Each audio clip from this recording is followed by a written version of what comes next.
What's happening? What's happening? What's happening? How's everyone doing tonight?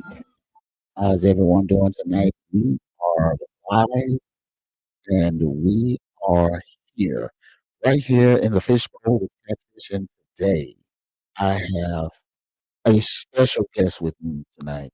Uh, and I'm just going to bring her up. Her name, Monica. And I have had the pleasure of working with her before. I've had the pleasure of being, having conversation with her, talking with her. She's such a wonderful soul. So Monica is here, and I want to thank you for taking time to just spend time with me, be me and stuff. Hey cousin, how you doing? My cousin is speaking. You know what I'm talking about? Hey cousin. Uh, and so, first of all, let's just let everyone know who you are. I'm not going to introduce you. I'm going to let you introduce your name self. Well, thank you for having me on tonight. It's a pleasure to work with you once again. For those of you who do not know me, my name is Monica Thomas, and I come to you bringing you greetings from Mississippi by way of Clarksdale, Mississippi. If you don't know Clarksdale, Mississippi, Google us, Clarksdale, Mississippi. The great Kingfish. If you don't know him, Kingfish, yeah. Kingfish, he's from Clarksdale, Mississippi, the great Nate Dogg. Nobody does it better than the people in Clarksdale, Mississippi. So a little bit about me. I'm a native of Clarksdale, Mississippi. I grew up um, right there. They call it the brickyard. You got the lower brickyard, you got the upper brickyard. I grew up in the brickyard. Um, I went to Aaron E. Henry Head Start. If you don't know the great Aaron E. Henry, Google him, a great history lesson. Also, I went to Murder Hall number 3 elementary school in Clarksdale, Mississippi, where I love Murder Hall number 3. It was a small school, but we had the best teachers. They were strict. They didn't play about you learning your schoolwork. And Right.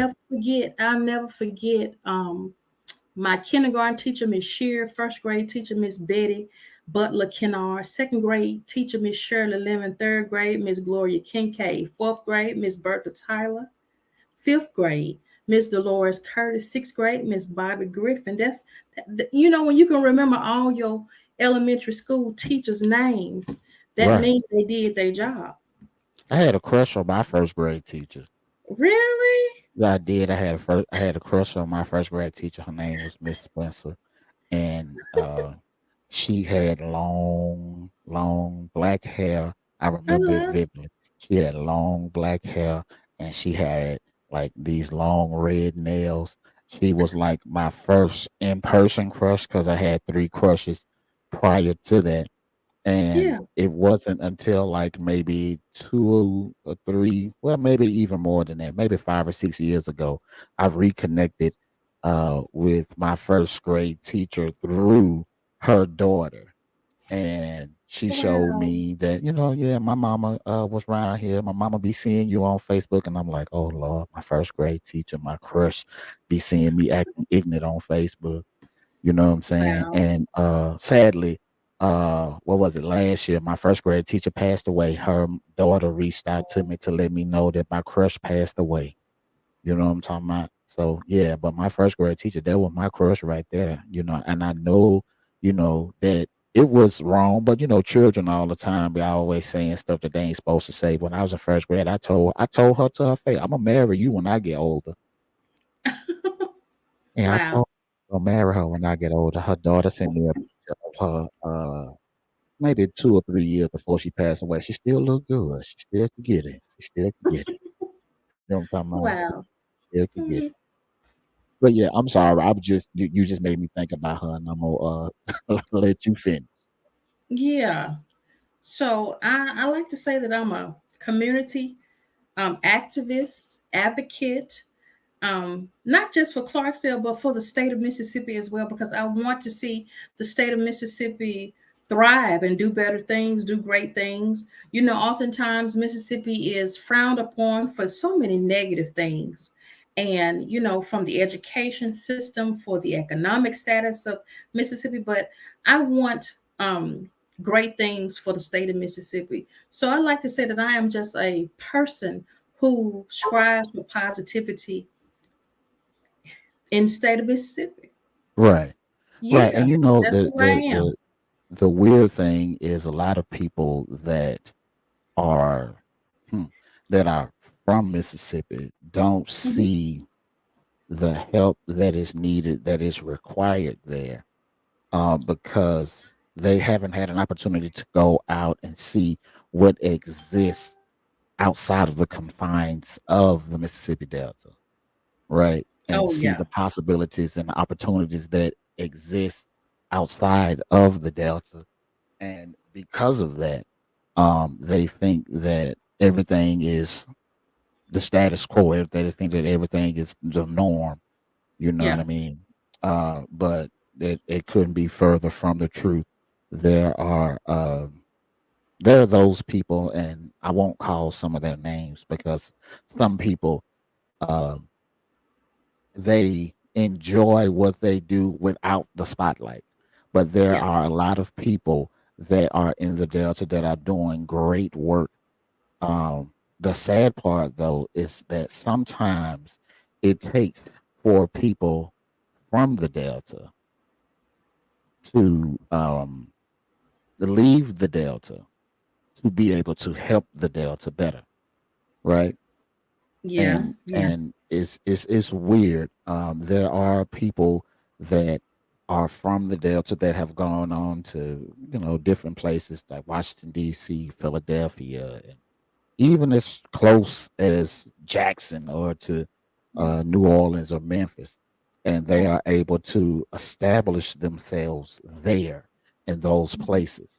And once they establish themselves there, because the weird thing is that what happens a lot of the times, people from the Delta, they want your help, but they want to know that you have a track record first, Oh, right? yeah, They want your help, but they want to know that you got a track record first. Like, it's not enough that I graduated from college and no, did what most of my people tell me to no. do. Go get your degree and then come back and help. You got to go get your degree and you got to go somewhere else as Oh, as a guinea pig. You got to use a bigger place as a guinea pig to be able to show that you can be a productive person in the Delta. If you can go to Memphis and you can create change in Memphis, then I know you can create change in Isola or in oh. Clarksdale Isn't or that in something? Indianola. Isn't that But something? Emma? it is very, very, very strange. You know what I mean? Yeah. But that's just the mentality of a majority of the people from the Delta. There are some people who are exceptions to the rule. And those exceptions to the rule are people who can easily come and be like, okay, I'm going to stay here. I'm going to lace my boots up and I'm going to do what I need to do.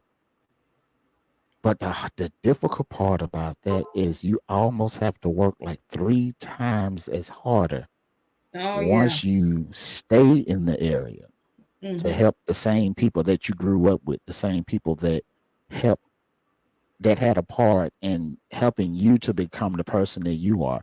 Those same teachers that you listed off Mm-hmm. that had a hand in molding you and helping you to educationally get the degree that you got can sometimes be the same people that would be like, I don't know if I want you to be the person that's over this. Or I don't know if I want you to be the person that's over that. Right. There's a system in place already. Won't you just Yeah. join in the system? But sometimes the system is fucked up and they don't Yeah. realize that it's fucked up, Very, very much so. right? But I sometimes we don't curse a know. lot, people, you know what I'm saying? So it is what it is, right? Yeah. But Sometimes we don't know it's sometimes, messed up. yeah, they don't realize that the system is flawed.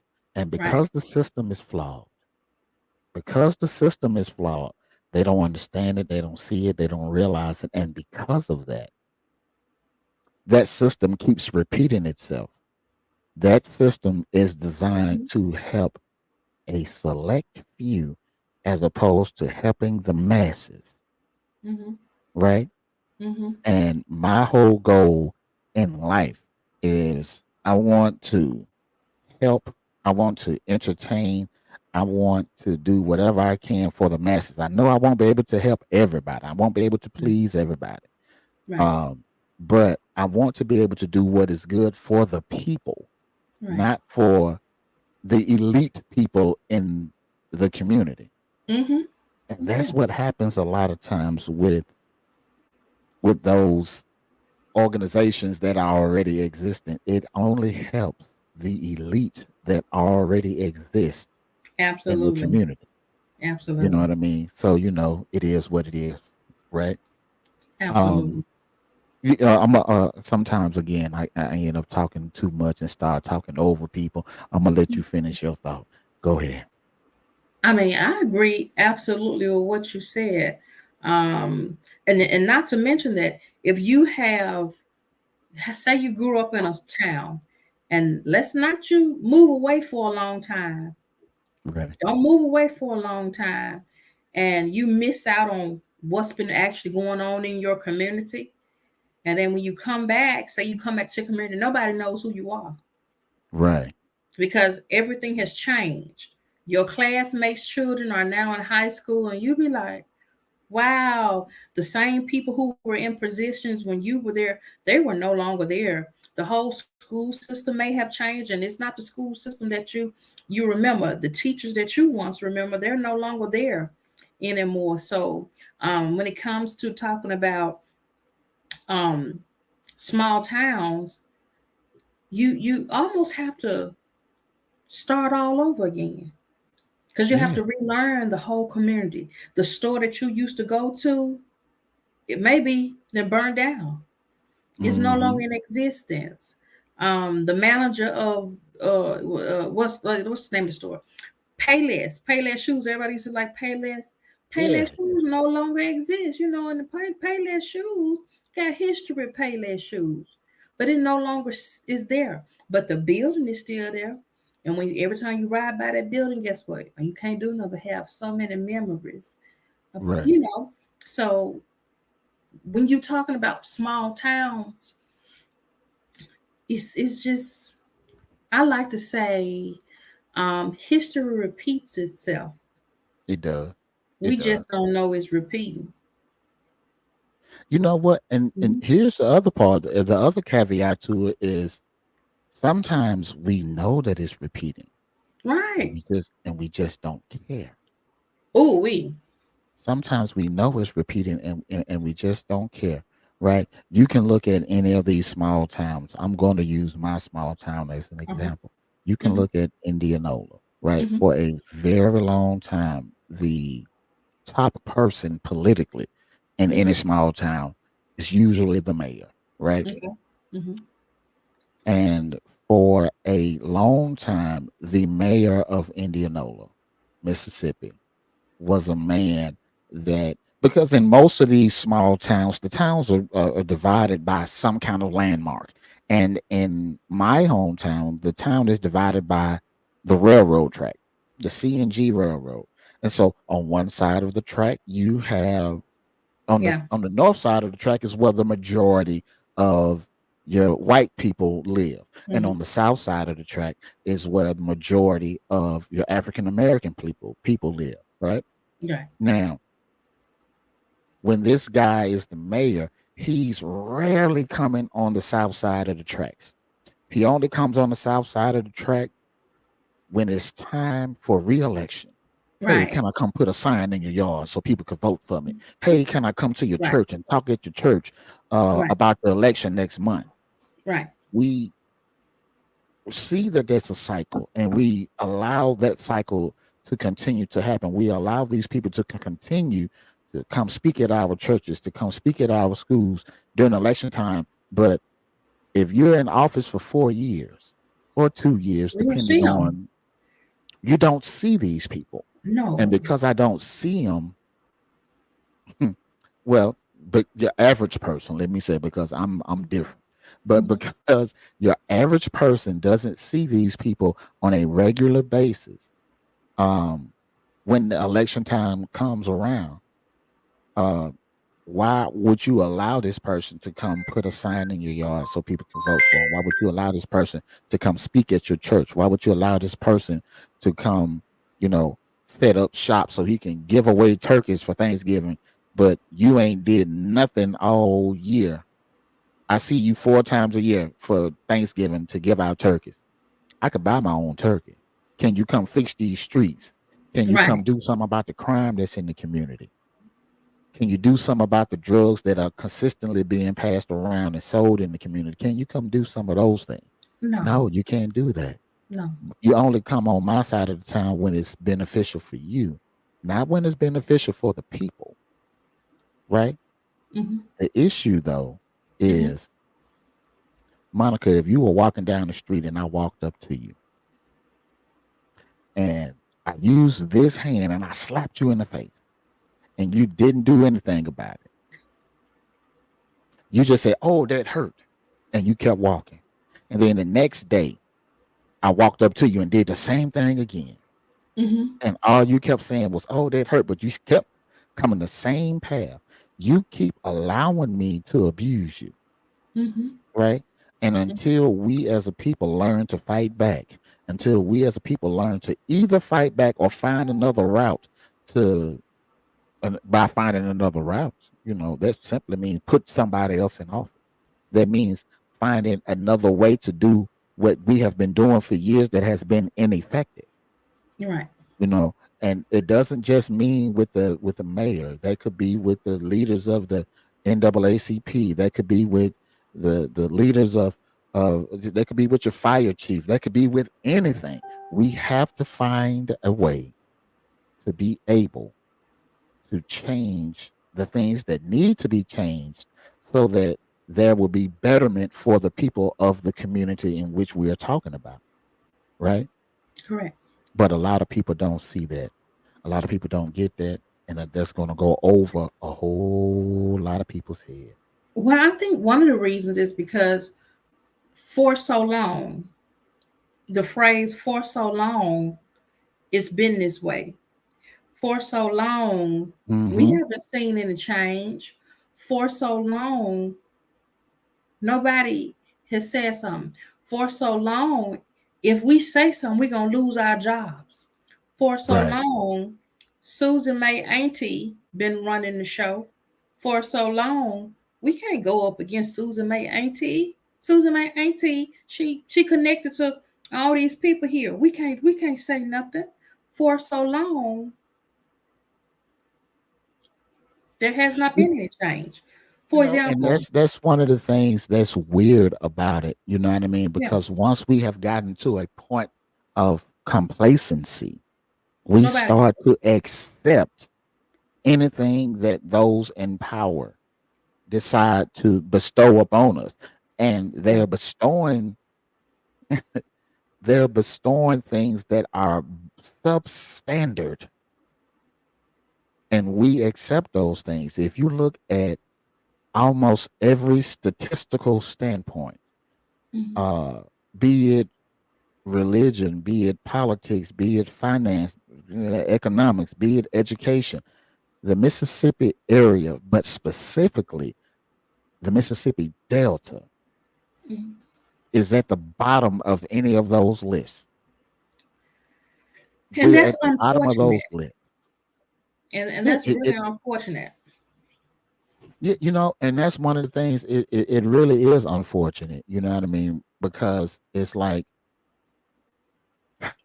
statistics are important because they show you where you need to make improvements, right?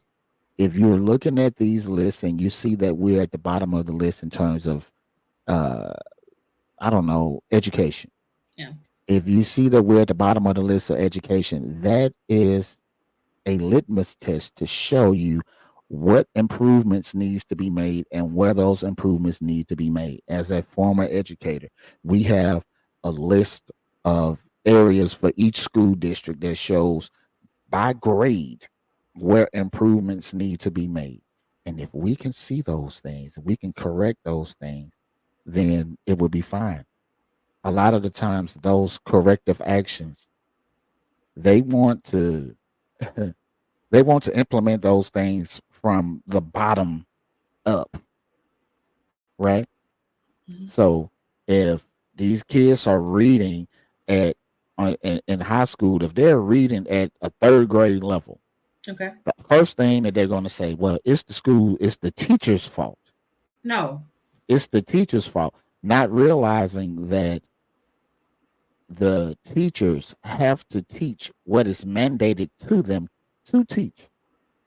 So the superintendent, not even the principal, the superintendent has that list of things that are supposed to be taught. That superintendent is getting their stuff from somewhere. Hmm. So let's start at the top. Let's change the curriculum so that it will fit and it will be able to help get those kids caught up to the appropriate grade level for reading. Now, if you've done that for 2 years, you've changed the curriculum, and then there's an obvious change, then we know that that's what it is. But Hmm. if you've made the change at the top and there's still an issue with these particular kids, then Hmm. maybe it is the teacher. But ultimately, we have to look at, because that's the main thing that they want to do. They're going to look at, oh, well, this teacher, your kids failed, so you're fired. And then your kids failed, so you're fired. Or you might not, because you have tenure, we're not going to fire you. We're going to move you to a different school district. Mm. We're going to move you to a different school within Hmm. the district. Hmm. You know what I mean? Hmm. That stuff happens all the time Yeah. because that is the norm. Let's change the narrative. Let's start at the top. If the superintendent has 3 years to make the changes necessary to get their school from being a D to a A, because all of these schools are graded, right? Hmm. If the superintendent sees that these changes need to be made, let's start at the top. Let's change the curriculum. Let's change the grading system. Let's change the narrative. But we, as a society, are afraid of change. Oh yeah. We are afraid of change. We are Because afraid of, yeah, change we're afraid of requires change. work, and And I that's the always say thing. that We too lazy. We don't want to work. You hear me? we don't want to do nothing extra. No, we don't want to do that. We don't want to do that. No, We don't want to make changes. We because don't of want to make changes because we because don't of want to do any extra work. complacency. Like the word you Right. just said, complacency. We don't want to change, and if we have, there's only one way we will change. And what's that?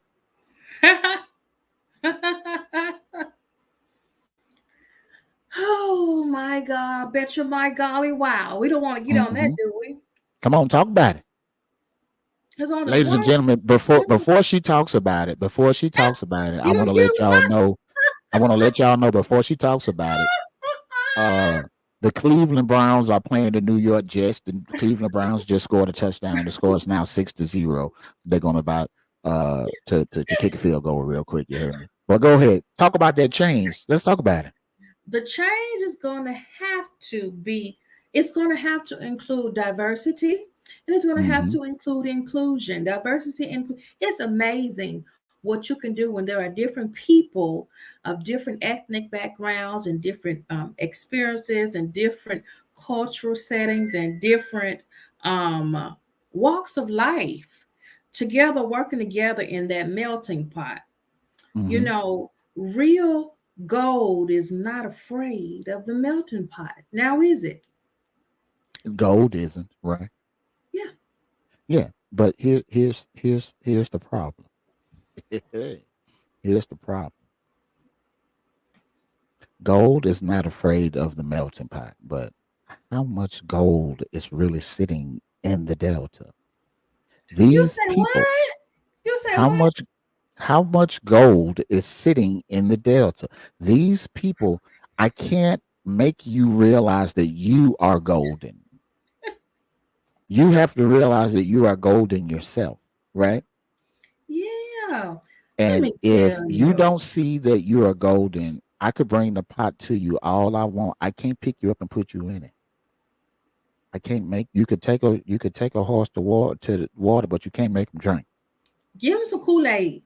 You know what I'm saying? Let me tell you, there are some awesome, awesome people from the Delta, from the Mississippi Delta. There are some awesome children in the Mississippi Delta. There are some awesome people with great ideas in the Mississippi Delta. One of the things that I have observed and I have witnessed and I have watched, those ideas Hmm. and that gold, it just Right. it just sit here. It can't, for some reason, it can't bustle loose. It can't break loose. It What? just because because of sometimes the people and the powers that be, they just Yeah. You know, and so it is it's very like, disheartening to what was the name be. of that movie? It was the movie The Clash of the Titans. You remember when they had that box and the box was just Mm, shaking and it was ready to bust open and they was all ready to man, right. if that could happen in the Mississippi Delta, oh my gosh. You know what though, and it's very strange because there are people in Indianola, right? Mm-hmm. Again, I don't want to call these people's names out because these people do Okay. what they do to help people and not Okay. for recognition. Okay. And I wish I could get them to accept the recognition, but there are people that have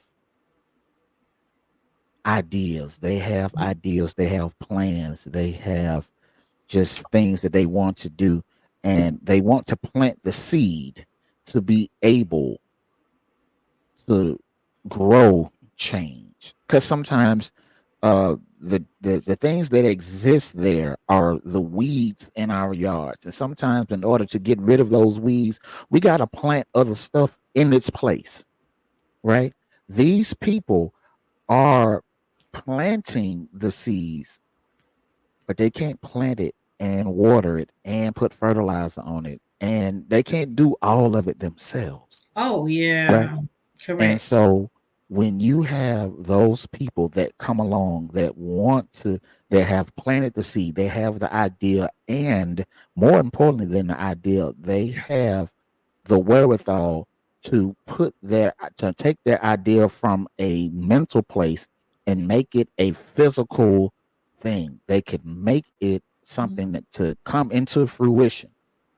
And all they need is somebody like me and you and neighbor and all these other people to come by and put a little water on it, and somebody else to come put a little sunshine on it, and somebody else just come talk to the plant, you know what I mean? And help it to grow and to develop and to become the oak tree that it is meant to be.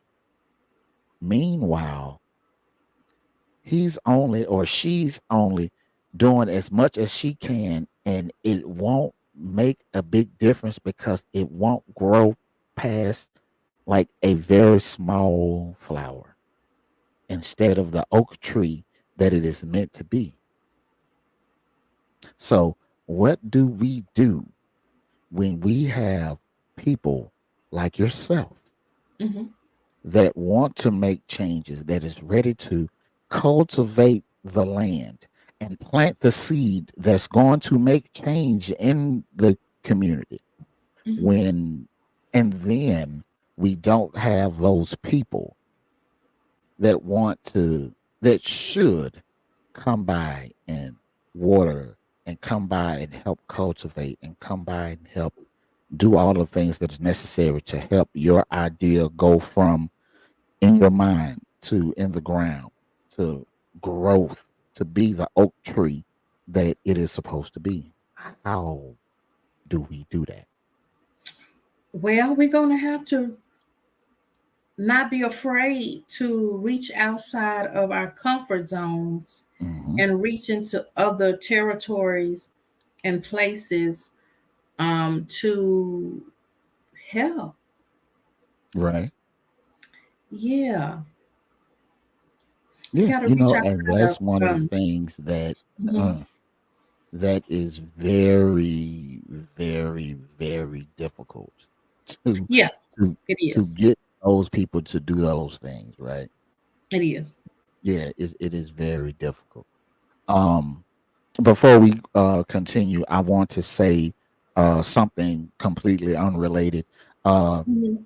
I have a friend that, and it's interesting how you meet people. I have a friend that I met in on TikTok, but Mhm. we became even bigger friends in the metaverse. Uh-huh. She is celebrating the third year of her company Okay. today. And the third year of her company is called Little Faith Big Results. She specializes in hair care products Mhm. for natural hair. She ships all of her items and things like that. She's based out of Louisiana, based out of the New Orleans area.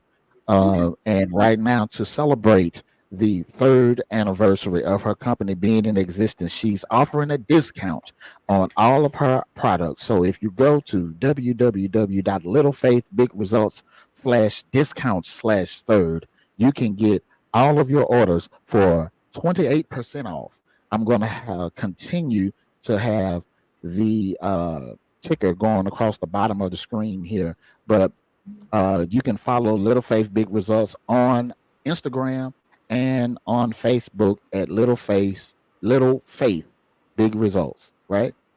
Okay. So, with all of that being said, now once we go back to getting these people to not be afraid to make change, to not be afraid to do the things that need to be done. Mhm. I think that is the hard part, trying to get everyone on board because, well, let's just be honest. We won't get everybody on board. We won't do that. No. We won't get everybody. You're going to have those naysayers. You're going to have those people that are going to just not be on board with what you're doing, and that's fine, right? Mhm. But once we get some people who are, they don't even have to be on board, but people that be like, you know what, maybe what she's saying is right. Maybe what she's saying makes sense. Mhm. How do you turn those maybes into a hell yeah, I'm going to help her? How do you do that? I think with continued action, consistency. Once people see that you keep knocking at the door, and um, you might go sit down for a minute, and then you get back up, you come knock at it again, and then next time you may um, bring a friend or two with you to Hmm. help them knock on the door with you. But I think consistency and action and results. Right. Once people see that, okay, you don't give up, you put a little action in, consistency, and there is a fruit. Your fruit speaks for itself. Hmm. Yeah. Oh yeah. Oh yeah. Oh yeah. So, and this kind of it kind of relates to what we're talking about because Mhm. uh one part of it is that, to kind of segue, you have those people who don't want to make those changes. Oh no. Those people that generally don't want to make those changes are people who are of a different generation Yeah. than you and I, Yeah. right? Hmm.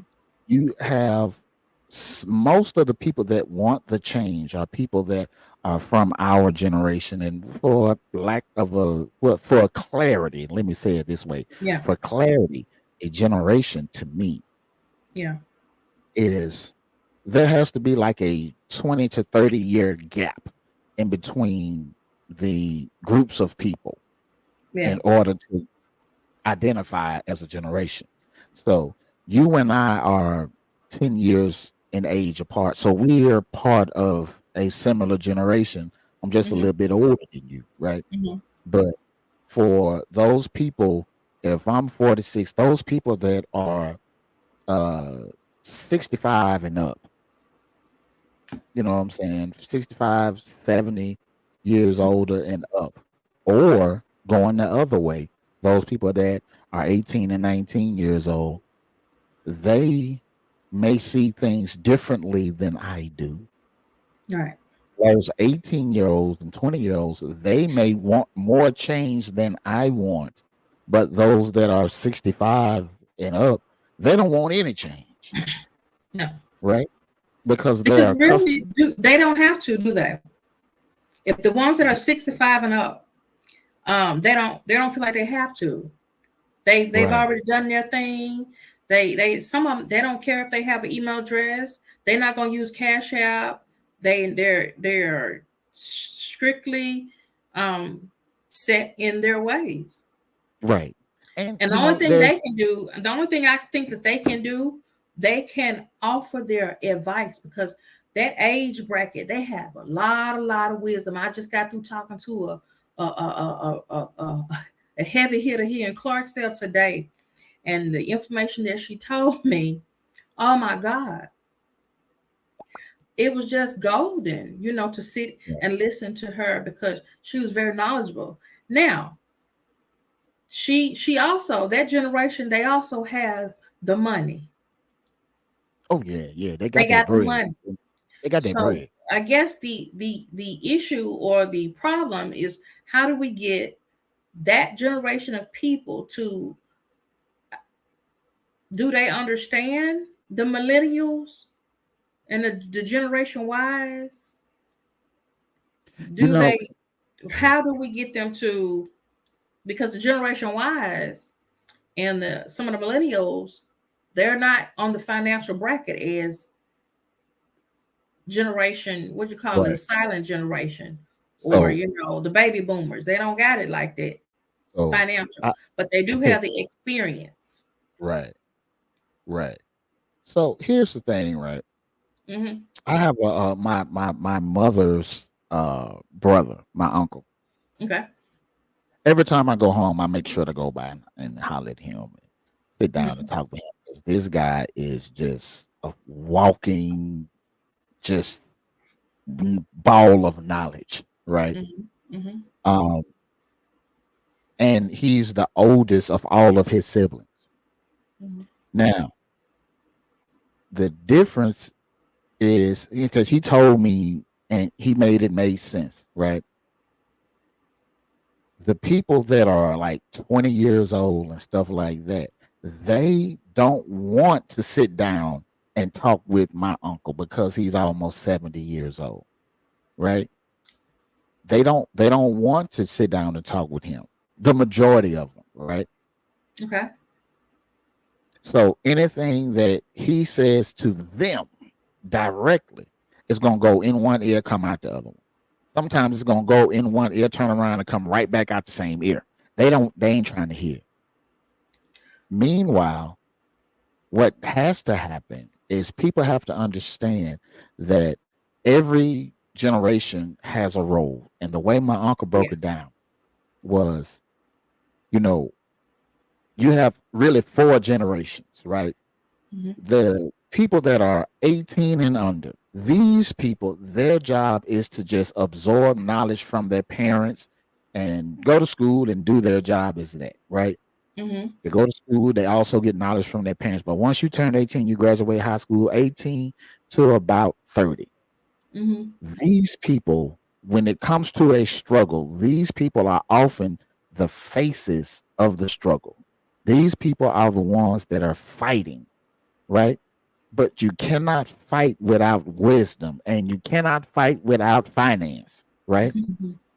Now, these people, again, because they're the faces of the struggle, Okay. they are the faces of the Tamir Rices and the faces of the George Floyds and the faces of all these other things that have happened. They're going to be the ones that's going to be outside looting and protesting and stuff like that.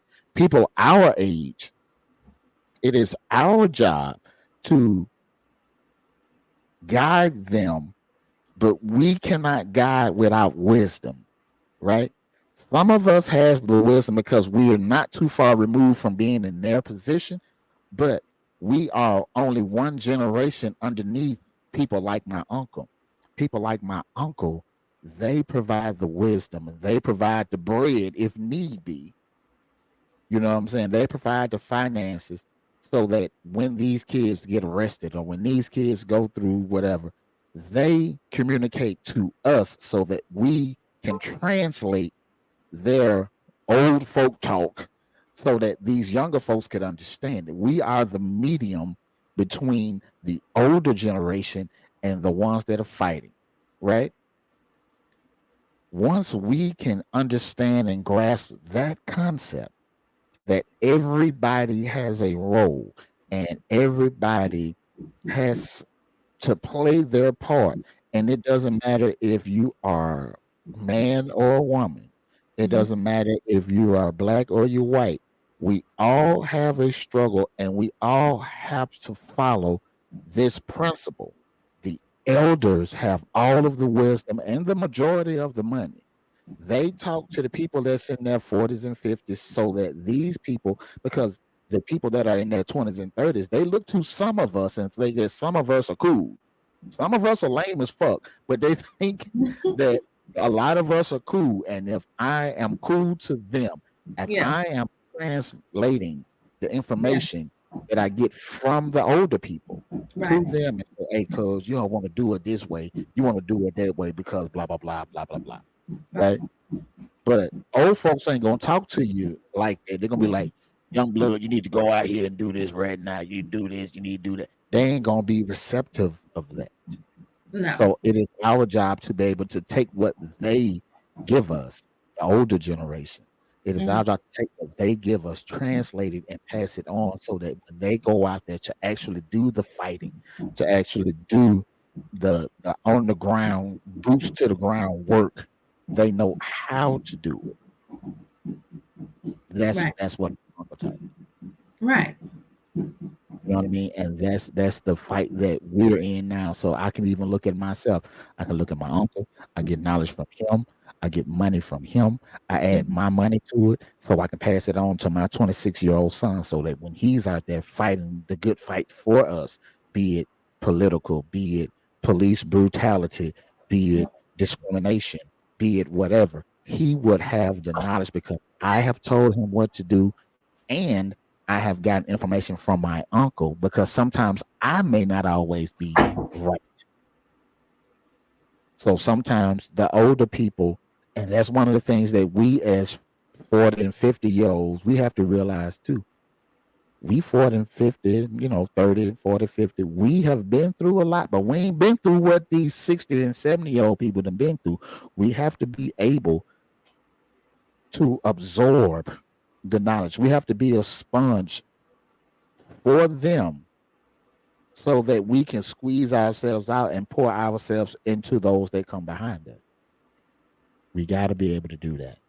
yeah. We have to. But let me Who tell do you you? now, some of the older generation, I have heard them talk to the young people a little rough.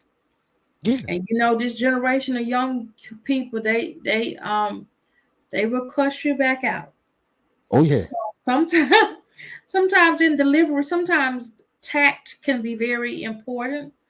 And some of our, um, older people, they say stuff. So do you think that that's because the younger generation are, they say more sensitive or more emotional, or what do you think it is? It's like you said, there has to be someone in the middle to get the information from this generation to be able to pass it down to this generation, and Yeah. without creating because now we have young people who really don't like. It seems like to be a battle between the young people and the older people. Right. There's a big, I like to say, the generation gap. The generation gap is extremely, it's a challenge. It's a big challenge in Mississippi. I don't know how it is over there, but it's a big challenge here in Mississippi because this group feel that, oh, we ain't gonna do it like that. We don't wanna, but you have this group of young people who can get on the computer and pop pop pop pop what is can be done this way from 1973. can Right. be done way quicker in 2023. But Hmm. this is the one thing that nobody understands. Nobody understands that it's the same thing.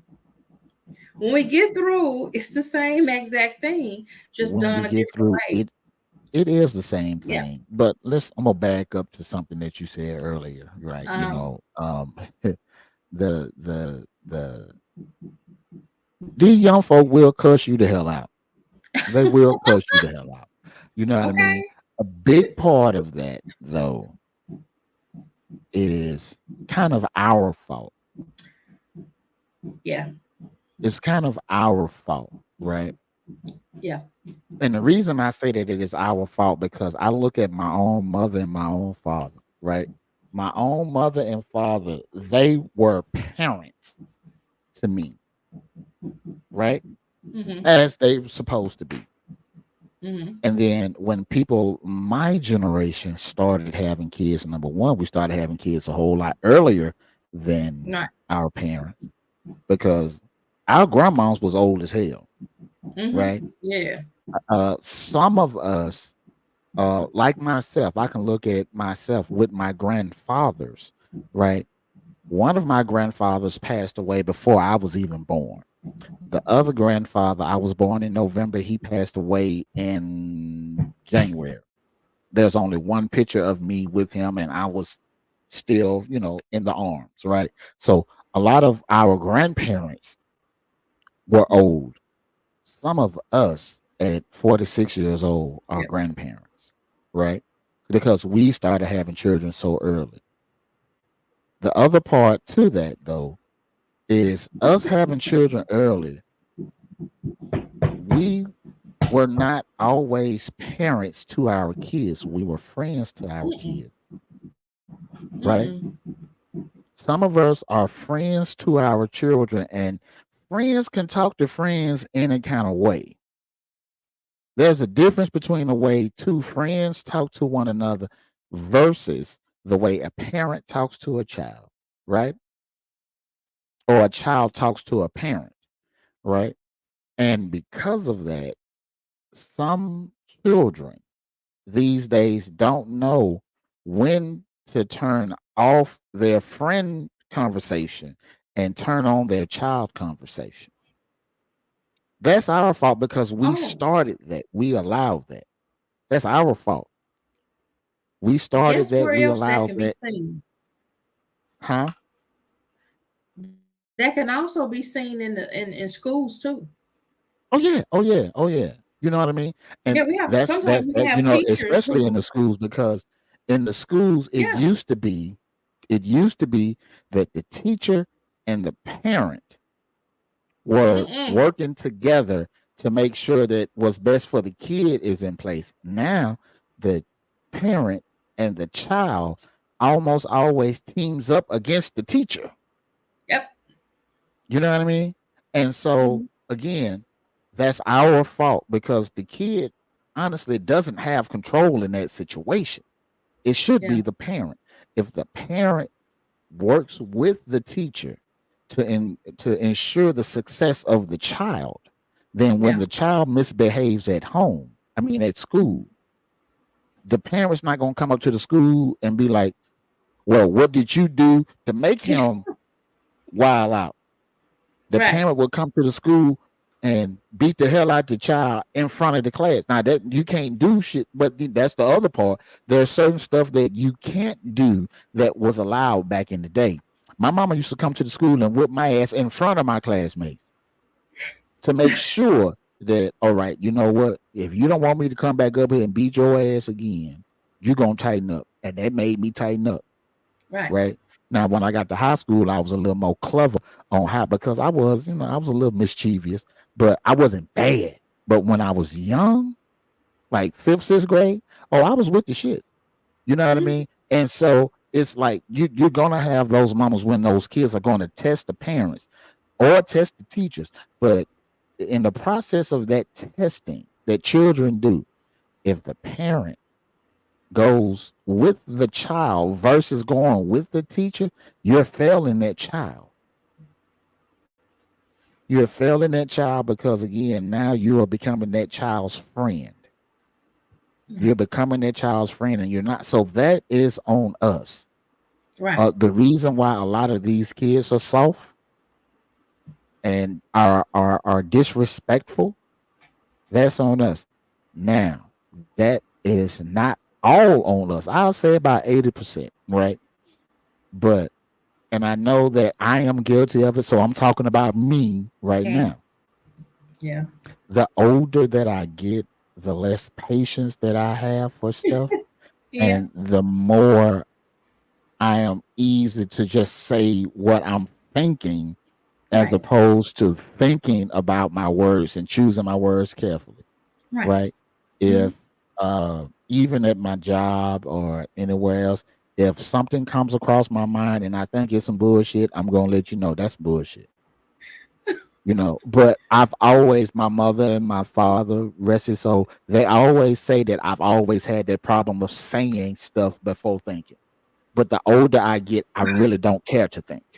Well, Right. I'm so thankful for COVID-19 because I got a chance to keep my mask on, and my mask covered my face a lot of times, and I thank God for those masks because Right. if I can't say something, my face probably gonna say it for me. So my Right. mask actually helped me so many days, you know, keep, you know, Oh how yeah. I Oh really yeah. feel from being seen. Oh yeah. So Yeah. that's that. I got a text message from one of my coworkers real quick, right? Uh-huh. Uh, and I'm just gonna change the subject real quick for about 2 minutes. Number one, uh, the score in the game is ridiculous. It was just 7-0. Now it is 19-7 in favor of the Cleveland Browns, right? But my coworker Okay. has told me she wants to find a man. She's given me her qualifications, right? And so, all I will say, my coworker don't want me to say her name. Okay. She didn't put this part in it, but I will say that my coworker is an attractive young lady, right? Okay. She is an attractive young lady, and she has these qualifications. This should be interesting. She prefers her man to be single, completely single, whole single. She don't want you to have no girlfriend, no boyfriend, no nothing. She wants you completely single, right? You have to be between the ages of 33 and 37 years old, right? Uh, if you're gonna be somebody that's freaky in the bedroom and all those things, she wants you to be a full blown hoe, but be a full blown hoe only for her. She don't want you to be out here messing around in the street. She wants you to bring that porn star energy. I'm looking at the list right here. You heard me? You see this She the list? said Yeah, I got the list right here, right? She wants you to be a full blown hoe, but only for her, she right? need to You, call into the show. She need tell but her she needs to call. she don't want to be on here now. Oh, she don't want to be on the show. Oh, Uh-uh. You gotta have great hygiene. You gotta smell good all the time. You gotta have some good teeth. You gotta have a regular dentist appointment. You got to always smell good. She don't want no pretty boys, right? No pretty boys. No pretty boys. She put that in big letters, right? She wants you to either be chocolate or white, but not light skin. She don't want your light skin folks. I don't Y'all like like the me. question, right? You got to be at least 6 feet tall. Right. You have to be making at least $100,000. And you got to have a savings account with money in it. She don't care how much money you got in your savings account because a start is a start. Right. Uh, you got to be funny but chill. You got to be a handyman. You need to be romantic. You need to be respectable.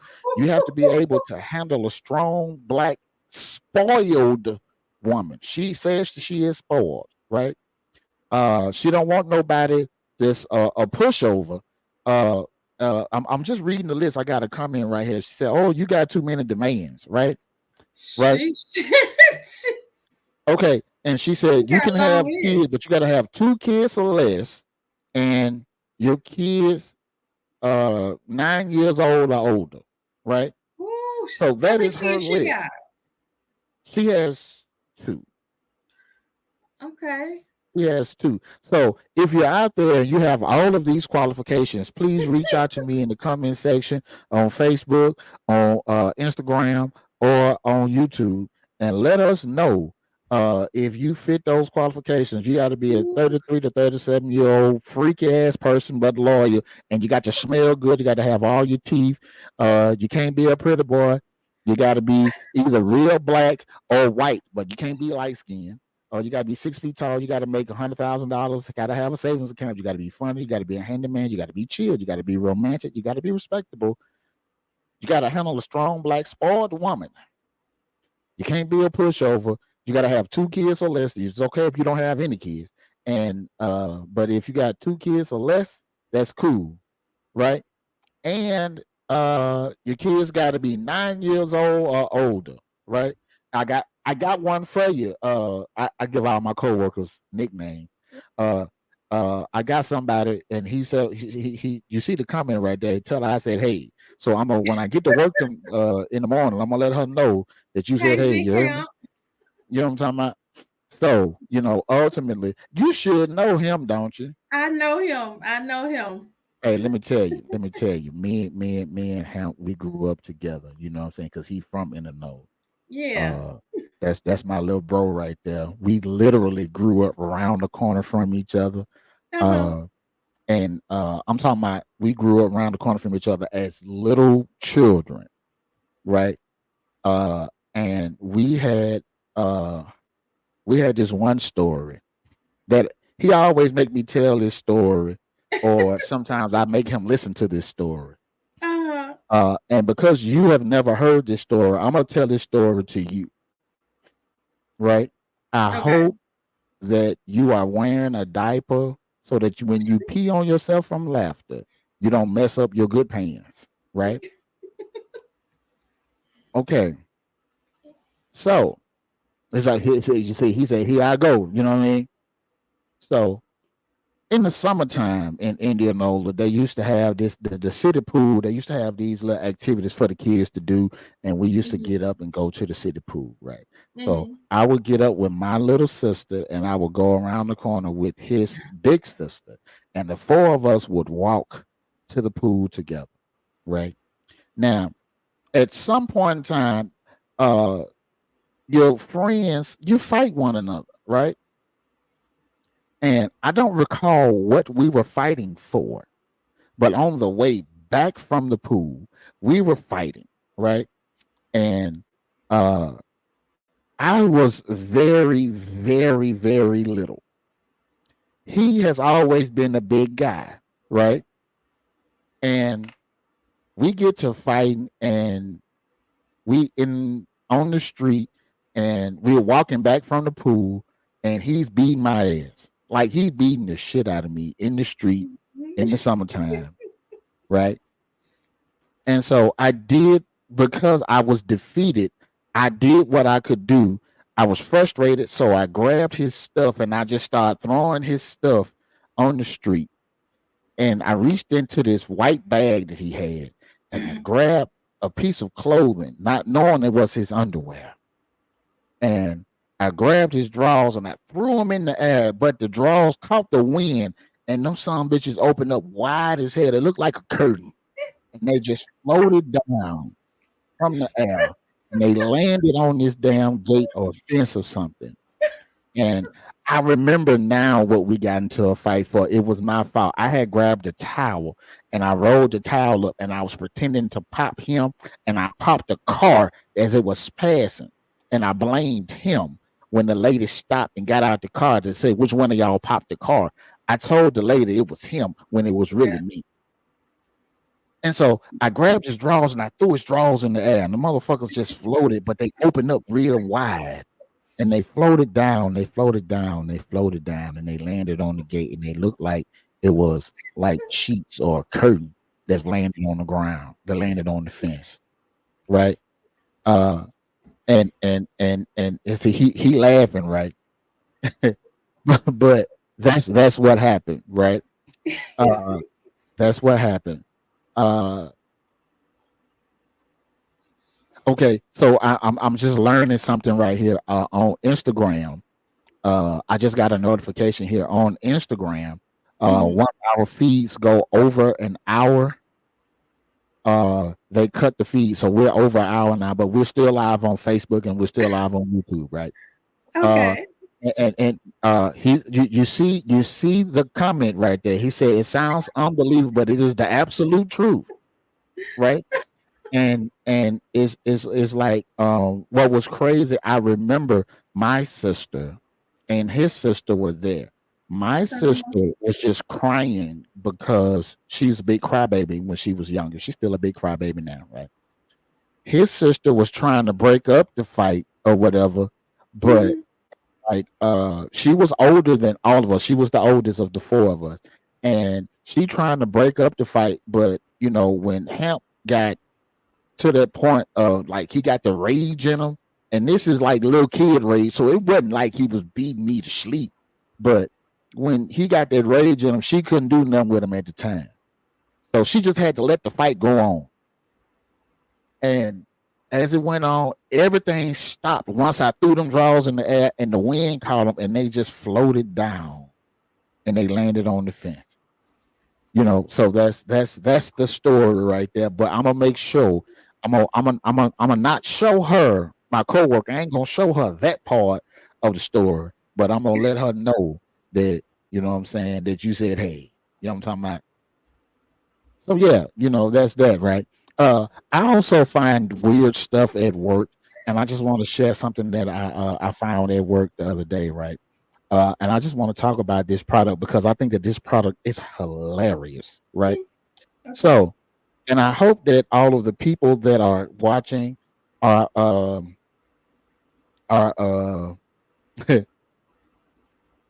oh, wait a minute, hold on. We're gonna get to that. Hold on, Hap. I'm glad you said that. Let me get this product out the way. Sometimes ladies and gentlemen, specifically the gentlemen, uh uh if you're participating in some sexual activity, we want you to be safe out here in these streets. We want you to do things safely. You know what I mean? Wear your protection all the time, but sometimes we have a new type of protection here. When you're getting ready to perform oral, make sure you get you some laurels. This is laurels, right? These are underwear. Let me put it close to the camera. These are underwear, latex underwear, right? Now, this shit is hilarious, right? Because it is silky. I'm reading directly from the package. This is silky latex underwear for STI protection during cunnilingus and rimming. So if you're gonna go down there and eat the front or the back, make sure you put a lady to put this on, right? This fits all sizes of women from 26-inch hips to 51-inch hips. So if you got no booty or all booty, this should fit you right here. You know what I'm talking about? Yeah. So what we gonna do next week? Not next week. 1 week. We're gonna have somebody try these on the live, and we gonna let them see what it look like. You know what I'm talking about? Now, uh, with that being said, uh, uh, I'll tell you that you got a good singing voice. Yeah, he wants you to sing something, right? Now, Oh, now here's the thing. He put you on the spot. he did. He did put me on the spot. And I'm gonna save you this time, right? I'm gonna save you this time. But if Hamp come back on here for a future episode and he tell you to sing something, I'm gonna be on Hamp's side, right? Because Okay. here's the thing, right? The score for the game is now 20-7 in favor of the Cleveland Browns. Uh, what happens when you go live on any of these platforms? If you sing a song that is not your song, you can't get monetized for it, right?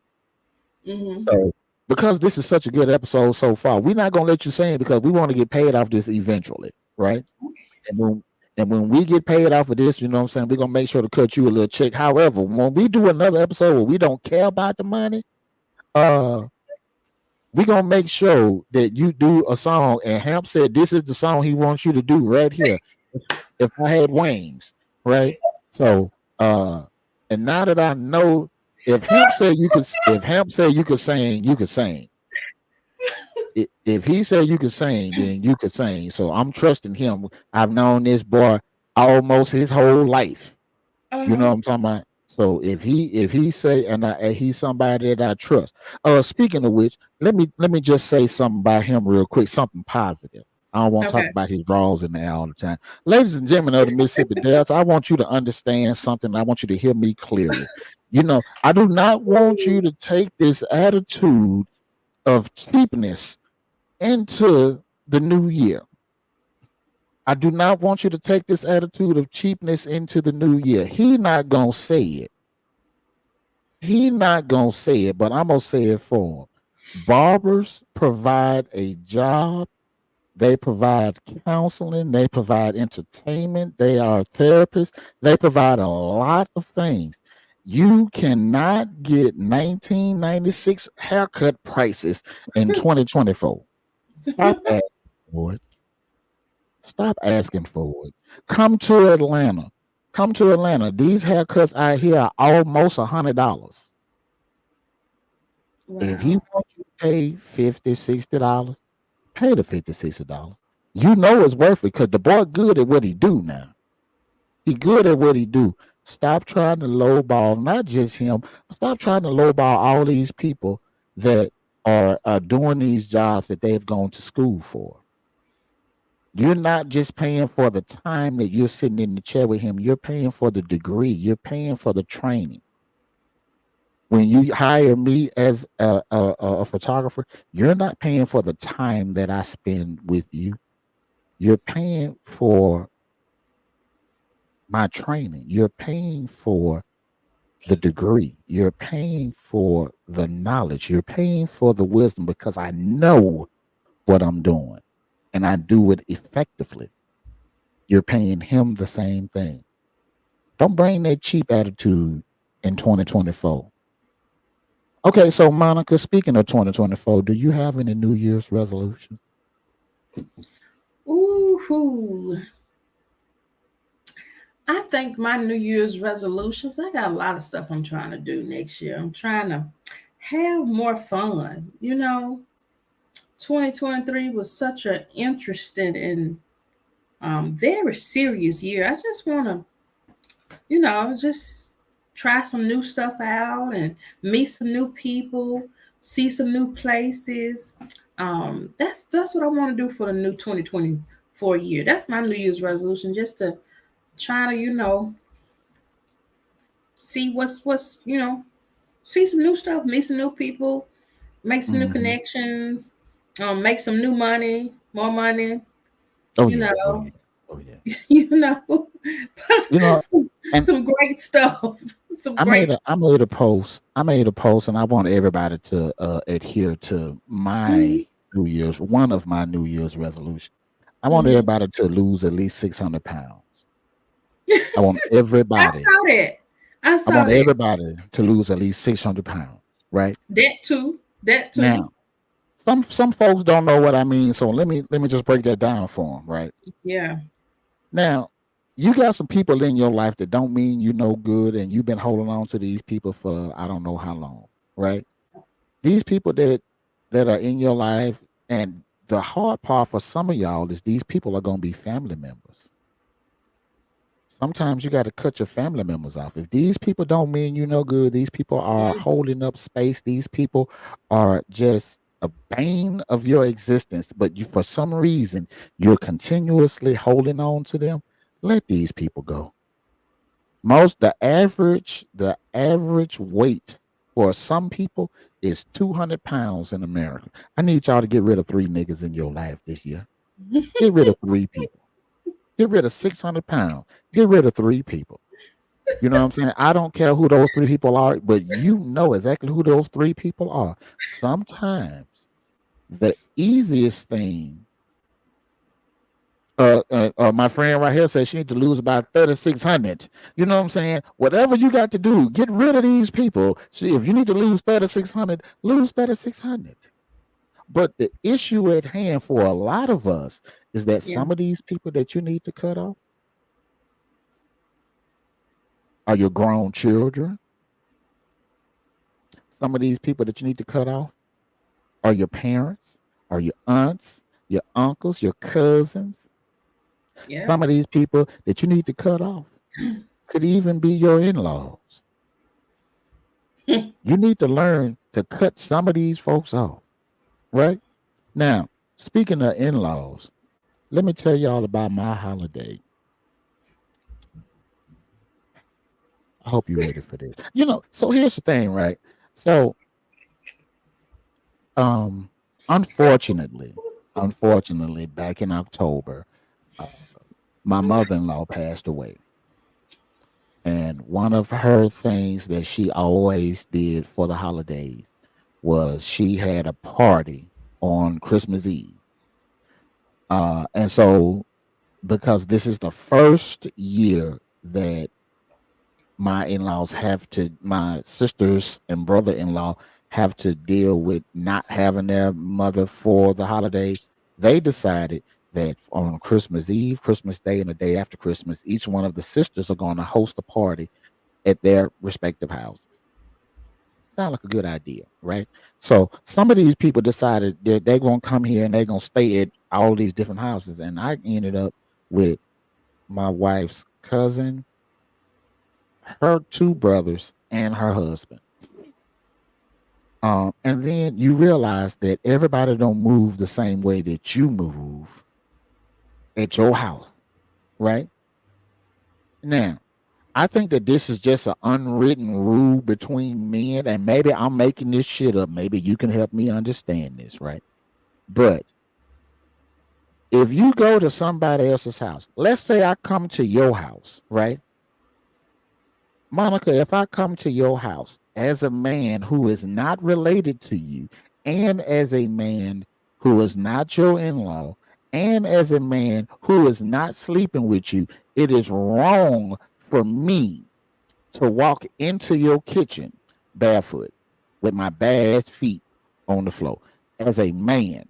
This is just my own rule. I don't want no man in my house walking around my house in my kitchen barefoot. I don't want your bare feet on my couch. I don't want your bare feet in my kitchen or on my couch. Any couch that I have in my house. Right? That rubbed me the wrong way because I seen these niggas walking around my house with their goddamn toes out in my kitchen, and that's a problem for me. What's also odd is I don't have that same rule for women. Women, if you came to my house, your toes could be out in my kitchen. It's just something about male toes in my kitchen on the bare floor or toes on my couch that rubbed me the wrong way. That's the first thing, right? The second thing, everybody want to wake up in the morning and drink coffee, right? I don't drink coffee. It's only one, two, three, four, five people at the time in the house drinking coffee. But why you got to get a new damn mug every time? Why you can't wash out your goddamn mug and use that same damn mug? I'm talking about you got a cup of coffee, you drinking that cup, and then you immediately want another cup of coffee. You go get another damn mug and make you another cup of coffee in my Keurig machine, right? Use the same damn mug. And then you know how you have decorative or personalized mugs, right? You can look in the cabinet and tell when that shit is personalized, when that shit is decorative. I'm gonna back up. In the year of our Lord and Savior, 1996, I graduated from high school. I have a mug with all of my classmates' names on it and all that stuff. When I graduated, when I bought that mug, my mama refused to let me have the mug that I paid for. She kept that mug in her little china cabinet for 20 some years. She just gave me that mug back like 2 years ago. I have never drank out of that mug. I got the mug from my mama and I brought it back to Georgia and I put it in the dishwasher and I put it way in the back of the cabin. One of my cousins in law decided to reach way in the back of the cabin to grab my goddamn mug and drink out of it. Why are you drinking out of personalized shit? That rubbed me the wrong way too. That rubbed me the wrong way, even more so than his open toes in my kitchen floor. Right? Do you think I'm overreacting? I think you don't really like this cousin, do you? No, I don't have no problem with these goddamn people. Right? Here's the thing. Like these people, I really don't know. I know the girl, right? I Right. know the girl. That the girl is my wife's cousin. I know Okay. her. I'm cool with her. Her husband, I've met him a couple of times. I don't really know him like that, but he cool. The other two, they're a little off to me. They're a little Okay. off to me. You know what Okay. I'm talking about? Well, that explains it. Yeah, they're a little off to me. But you can't be drinking out of folks' personal cups, Right. and you can't have your bad ass toes on my damn carpet. I mean, on my couch. Yeah. As a man, you can't go to somebody else's house and put your bad ass feet on their goddamn couch. Right.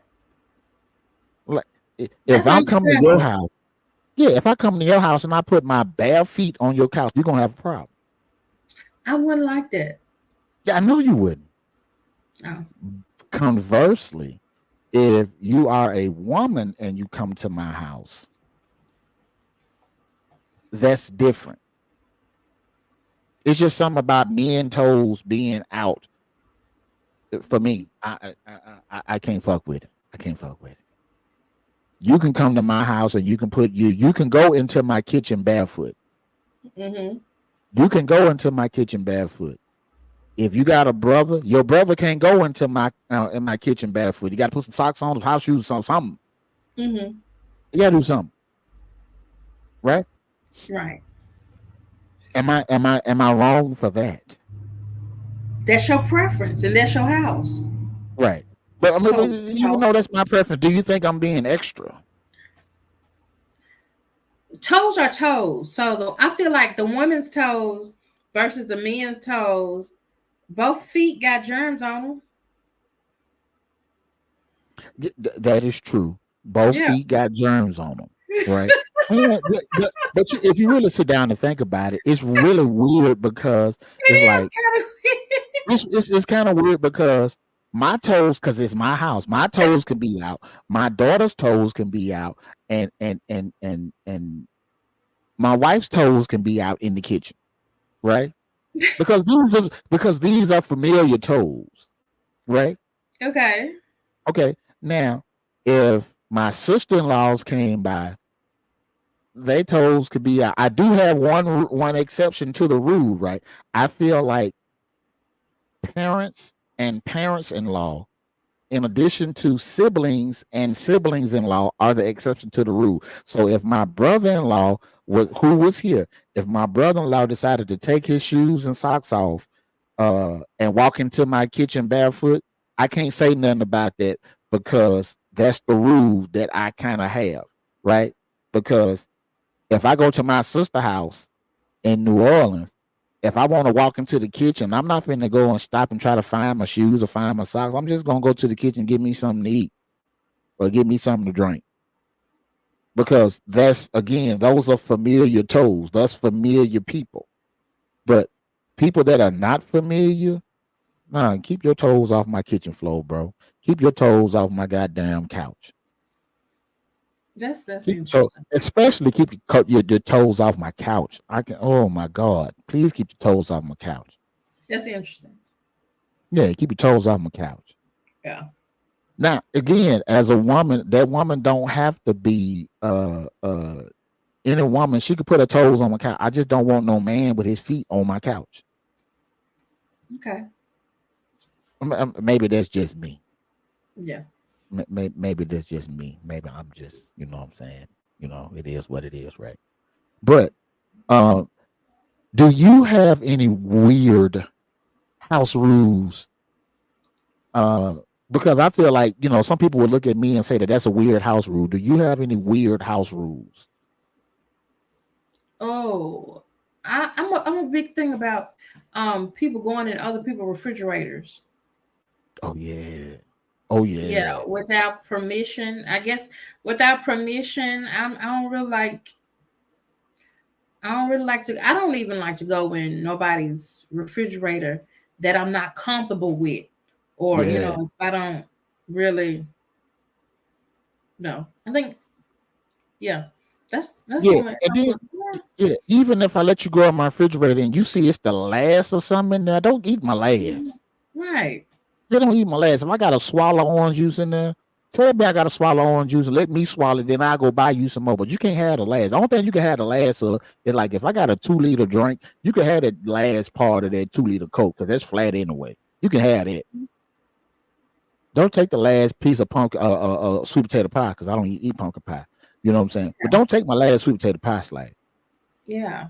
Let me get it to you. Don't take my Mhm. last, man.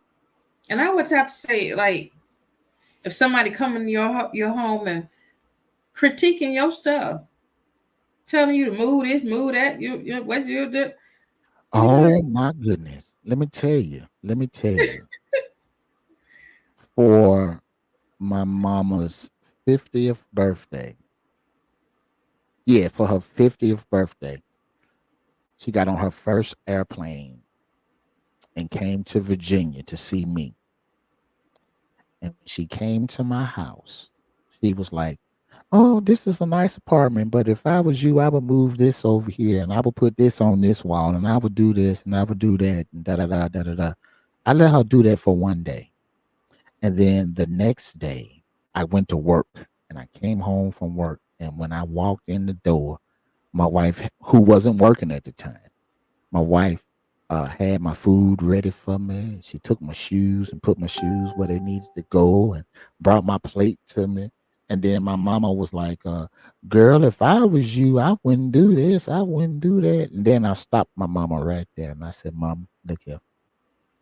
You can't come to my house and tell me how my furniture need to be. You can't come to my house and tell my wife what she need to do. I brought you here for a whole week. I just picked you up from the airport yesterday. I can eat this food and take you back to the airport right now. Right now. Don't tell me what to do in my house. I don't tell you what to do in your house. When I lived at your house, I had to follow all your rules. Now it's time for you to follow mine. Well, I wasn't trying to say that this, and I wasn't trying to say. I was just saying. Well, don't say. But don't say nothing. You got something in your head, keep it in your head. Don't let it come out your lips. Again, most folks ain't gonna say stuff like that to their parents. nah, Most folks not, but I'm not right. most folks. I'm not most folks. You know what I'm saying? And so yeah, it's just it's weird how people have the audacity to try to tell you what to do in your own damn house. It is weird how people have that audacity to try to tell you what to do in your house. What other weird rules do you think that you have? Hmm. I don't have no company like that. I don't have no company, so I can't really say. But I'm just looking at from what other people have done. Oh, you I've know what? I seen. do have another one. I do have Yeah. another one. If It's your like, child come to my house and they misbehaving, oh yeah, I'm that's a going, good I'm one. going, I'm going. The first time that child misbehave, I'm not gonna say nothing to the child. I'm gonna come say something to the parent because people get sensitive about you saying something to their kids. Oh I'm gonna yeah, come say something to you, they right? do. If that child do it again, then I'm gonna discipline them however I see fit, Yeah. right? Hmm. Now, if you don't like it, I can whoop their ass and I can whoop your ass, and both of y'all can get the fuck out, Yeah. They be right? what? You know what? There's this young lady, Del Cretia. I think that's her first name. I can't remember her last name, but when I was in the military, she used to bring. We used to have parties at my house all the time. She brought her kids over there a couple times, and when the kids got out of pocket, I went to told them, told her, and then they got out of pocket again. And I'm like, I'm finna whoop their ass. She said, go ahead on and do it. So I went up there and whooped their ass. Hmm. And she used to use me. as a threatening tool for her kids when she got home. If y'all don't act up, if y'all don't stop acting up, I'm gonna take y'all to go see Silas. Oh, we don't want to see him. We don't want to see him. Well, you better do what I asked you to do, right? And on one part of that is fulfilling to see that kids respect and or fear you that way. Another part, you realize that some of these kids don't have the discipline in the house because they don't have the father that in the home, or some of them don't even have the father in their lives, Mm-hmm. right? And I look at a lot of that, and it makes me look at my relationship with my son. It also makes me look at my relationship with my father. It makes me look at a bunch of things, and I can see where my father kind of fell off, and I can see how in the infancy of my son's life, how I was not there the way I needed to be, right? And a lot of men don't want to point out their own flaws, right? They always want to sit there and talk about, oh man, my baby mama ain't this, my baby mama ain't that. I don't have a bad word to say about my son mama. I don't have a bad word to say about her because I know that in the earlier part of my son's life, I was not where I needed to be. I was not doing the things that I should have done. Right now, if there are some things that I want to say about her, uh, I would never say anything bad about her publicly, right? Mm-hmm. Because at the end of the day, that is still my son's mama, right? I'm not going to go to any platform and talk badly about her, right? If I want to talk bad about her, I'll just pick up the phone and call her. Because if I got a problem with somebody, I'm gonna come to that person that I had a problem with. If I got a problem with Monica, I'm gonna call Monica and tell Monica she ain't shit. I ain't gonna call Hamp and tell Hamp that Monica ain't shit. But that's a lot of problem with that. A lot of people have. They want to gossip instead of uh, focusing on the issue. If Monica is the issue, I'm gonna come to Monica. You know what I mean? But again, I'm just cut different, I guess. Mm-hmm. I'm cut different. We don't know how to do that. No, we don't. We don't. Going back to our earlier conversation, we don't know how to do that. One I saw something somebody posted the other day about um people team up with other people like we're in first grade. If Hmm. Johnny don't like Jim, Johnny gonna go recruit a whole slew of people to dislike Jim just because he doesn't like Jim. Right. Jim may not have done anything to the people in Johnny's clique, but guess what? Just because Johnny don't like Jim, Yeah, that's how it's things. just Sadly, that's how things work. You know what I mean? If I don't like you, if I'm the average person, if I don't mhm, like you, I'm gonna get as many people to not like you as possible. right, Which is stupid. If I don't right. like you, we either gonna figure out why we don't like one another, or we Mhm, just not gonna associate with each other. But what I'm mhm, not gonna do is I'm not gonna go and tell a whole bunch of people I don't like Monica and I don't want you to like her either. mhm. That's stupid. You know what I This mean? great lady, the lady that I was telling you about earlier that I talked to, a wonderful, wonderful person. She made this, and I don't think she would mind it. I shared. Now this was some cold stuff. What she said. She said, black people hold each other by the ankles, and white people hold each other by the wrists. Mm, I said, whoa, that's cold. hmm. That's cold. But we talk about white people so badly. We talk about what the white man did, what the white man do, blah, blah, blah, blah, blah.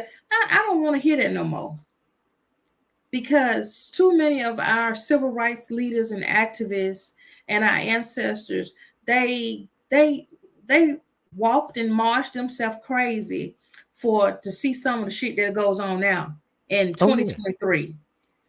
You know, and people that, Oh you yeah. know, Black Lives Matter. I saw all the marches and stuff that was going on. But guess what? It's some real cutthroat, negative, evil things that are happening where we're right in our own communities. Oh yeah. But we want to blame the other colors for us. No, Yeah, no, and we that's can't. one of We the can't things. blame them all. We can't blame them forever. You know, Right. because guess what? So the civil rights movement happened, and you had that whole era right there, and then you had the era before that, right? So my ancestors endured something that I didn't endure. So Right. let's take white people for example. The white people now, their ancestors did that to that generation, my the people before me. So guess Mm-hmm. what? These generational white people ain't did nothing really to me. Right. You know what I'm saying? So it's like, why are we hating? Everybody's hating and blaming each other for stuff that so then people don't even know our names. So many people say they hate Trump. Let me tell you about Trump. Trump don't even know our names. He don't even know. He don't even, so many people hate this man, but guess what? We won't even confront some of the people in our own communities. In our own neighborhood. But we In our want to own beat up neighborhood. Trump. But we won't go to the city council meetings and to the board meetings, school board meetings. And we don't want to talk about, we don't want to talk to them, but we want to cuss Trump out. Make it make sense because it don't make nothing to Yeah. me. And that's the thing, it's it's ironic because like the when I come home Yeah. and I come to the Delta, I have a few people that I go and see and I talk to, and we talk, about, just catching up, but we also talk about the lay of the land. We talk about the politics that's going on. Mm-hmm. Mm-hmm. And if there's a NAACP meeting that's going on while I'm at home, I'm gonna make sure I pop up there. If Mm-hmm. there's a city council meeting that is open to the public, I'm gonna make sure I pull up there. You know what I'm Mm-hmm. saying? Because even though I don't live there and I don't have any voting power there, I still have family members there. My Mm-hmm. mama still live there. I got uncles, cousins, shit that still live there. And some of those people are not gonna speak out on things. Mm-hmm. I'm gonna talk. I'm gonna speak my mind, right? And if I am willing to go to these meetings and curse out these aldermen and curse out these ward members and and curse out, these clerks and curse out the mayor, if I'm willing to do that, and I have some people that are probably in the chat that would tell you that I would do it, Yeah.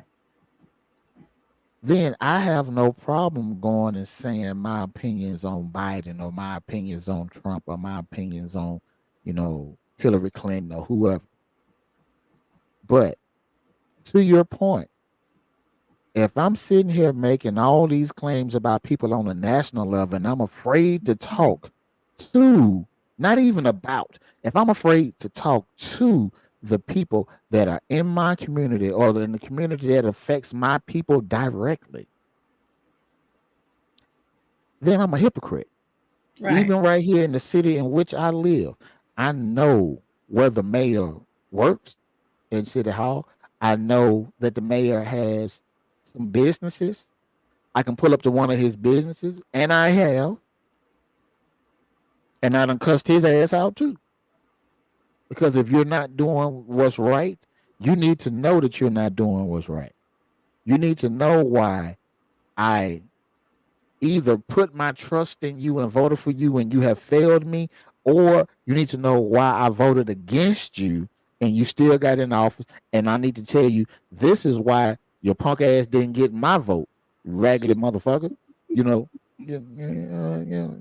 it is what it is, right?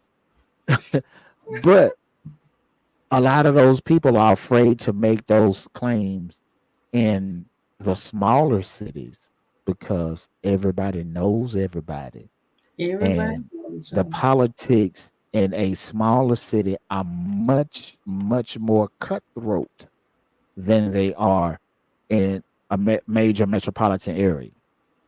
Hmm. I would even go so far as to say that the politics in a smaller place has the potential to be more deadly than in a bigger area, because if I still lived in the Delta and I made some claims against some people, or I said some things about a mayor or a councilman or whatever, you have to know that the people that you're talking to have some, kind of goes back to the thing that you were saying about uh these people don't like me, so I'm gonna get a whole bunch of people to Yeah. do something, to say something, to not like me.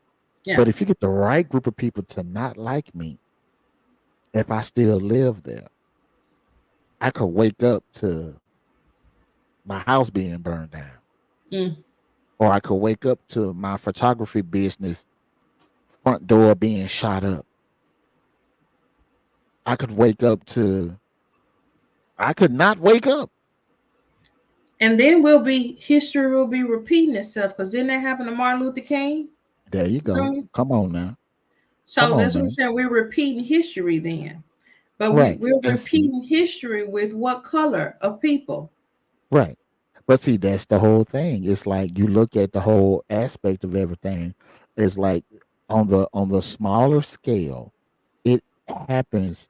What happened to Martin Luther King, what happened to Malcolm X, what happened to all of these great, powerful leaders happens on a bigger, but yet it happens on a bigger scale in those smaller communities, right? Because it happens more frequently in the smaller communities, right? They do whatever they can do to get you out of office or to eliminate the threat of you changing the narrative in these smaller towns, right? Mhm. Now, So does it that may go back to what we said in the beginning? You know, when we said in the beginning that why about change and people becoming mhm. complacent and not Some speaking up people are afraid. because Absolutely. Some people are afraid because they are afraid of the retaliation, right? oh, They are afraid of the retaliation. Now, uh, the older I get and the more that I talk with my uncle, I have to realize that I can't always say what I want to say about certain people in my hometown, because it don't just affect me. I don't care about you coming for me, right? I don't care about you coming for me. But you also have to realize that they think that my mama or my uncle or some of these other people can shut me up. I can't be shut up. I'm gonna say what I got to say. I cannot be silenced. But if my uncle tell me on certain things, and you know what, hey nephew, don't talk about this right now because it's too hot for us right now. Then I'm gonna be quiet because I respect my uncle, mhm. and I respect the fact that even though I got my ear to the streets about what's going on in Sunflower County, there are things that I'm not privy to. And if my uncle tell me, don't talk about this, talk about this all you want, talk about that all you want, but this one thing right here, it's a hot topic. And if you talk about it, they might try to come for me. They might try to come for your mama. They might try to come for your other uncle. They might try to do something. I don't want ever want to put them in danger's way. So for them, I will be silent. For anybody else, fuck them. Because at the end of the day, uh, I'm gonna do what's best for me. I'm gonna say what's best for me, and yeah. So that's what it is, right? But a lot of people are even afraid to say, to just confront.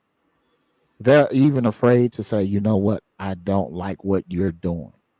You don't Mm. have to go up there and be like, man, kiss my ass. You ain't worth a damn. You ain't got to go through all that. You ain't got to do all that. Leave that shit for me.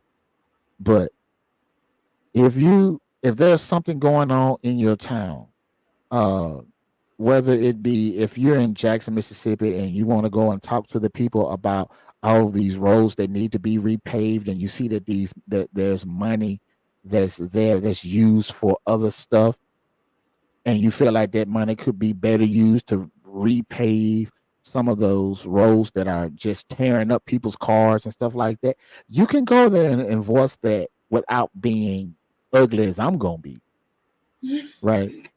But if I'm down there and I'm telling you like certain parts of Northside Drive, if you driving the speed limit, you would tear your bumper off. So you got to drive 2 miles an hour just to get from point A to point B, and it's making my commute to work longer because y'all can't fix the road. Oh, but y'all want to put up new signs for the vet. Don't nobody care about the vet. I care about these roads down here. Don't nobody care about that.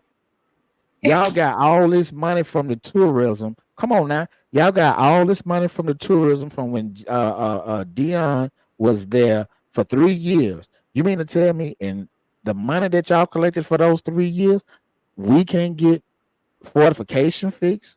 We can't get some of these other streets fixed, but we can go down there and do stuff for Fondren area, but we can't do stuff for the hood. Come on now. I'm not gonna be politically correct when I say the shit to the right people. I'm gonna come there to put pressure on them. But you can still be politically correct. You can do that. You can at least do something that's going to, because if enough people come with the same complaints and try to make these people uncomfortable, then they're gonna stop. They're gonna get tired of hearing it. You don't think history is going to repeat itself again? We have Do to you change. think history has the, well, yes, it does. It has the ability to repeat itself again. You don't It think? does. It does have the ability to repeat itself, but we have to be willing to change we have to be willing to change the story. We have to be willing to change the narrative. We have to be willing to say, we have to look at history and realize, okay, these are the things that have happened and have happened repeatedly, right? It goes back to that whole thing about me walking up to you and slapping you in the face. If you walk down the same street every day and I'm walking down the same street every day and you see that I'm going to slap you and you let me slap you, you are allowing history to repeat itself. If you are not willing to fight, or if you are not willing to walk another route, you're going to continue to get slapped in the face. The mentality of a lot of people is, well, it's only a slap in the face. He could have shot me. He could have spit on me, but it's just a slap in the face. I'll just keep taking that slap. Okay. So, but if we as um, a black community do not do what we're supposed to do, then going down to holler about the roads in the street when Lil Johnny don't do his homework,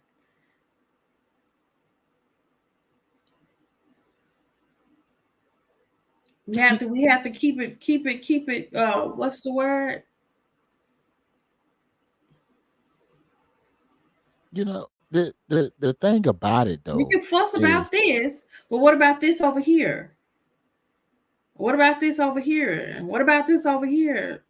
So then we're gonna look like what? Well, Susan May down here worrying us about this and this over here. You see how you see where I'm going with this section, not right? You see where I'm right. going with this conversation, right? But that's the And thing. then in communities, you have the same people advocating for the same things. You're gonna see the same faces out there. My age bracket, the millennials, not too many working mamas and working daddies out there they caring about Now they'll get on Facebook all day long and argue on the Facebook community platforms, Right. but ain't nobody finna. Yeah, you know, let me tell you There's not something. too many people who gonna.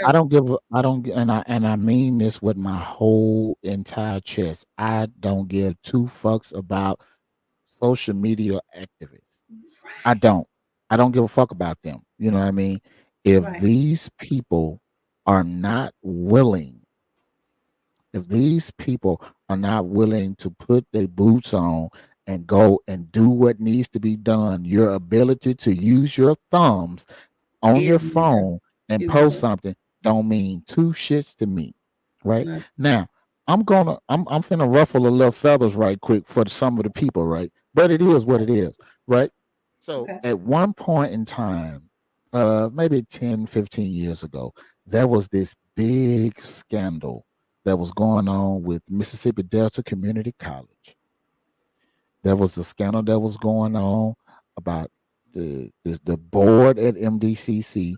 They were misappropriating funds and they were doing a whole bunch of stuff that they shouldn't be doing. They were tied up with the mayor of Indianola, who was tied up with a doctor that was in Greenwood, Mississippi, and an oncologist in Greenwood, Mississippi, and the owners of Goldberg stores and all this stuff.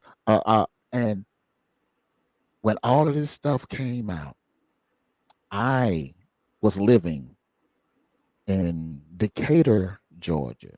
I was living in Decatur, and people were giving me the information. I am calling the news stations down there in Mississippi. I'm calling WABG, WXVT. I am setting up protests from Decatur, Georgia, that's taking place in Morehead, Mississippi. There are people on social media at the time that were currently living in Morehead, Mississippi, that currently living in Inverness, Mississippi, that were currently living in Indianola and in Sunflower, Mississippi, that's living in Sunflower County that had no idea what was going on. Meanwhile, I'm fucking 2 states away and I'm making moves and I'm making phone calls and I'm getting threats from the people that were on the board. Paula Sykes, I was getting threats from her. I was getting threats from some of the children of the mayor of Indianola. I'm getting, because if you got a problem with me, I back then I put my phone number out there. If you got a problem with anything that I say, call me.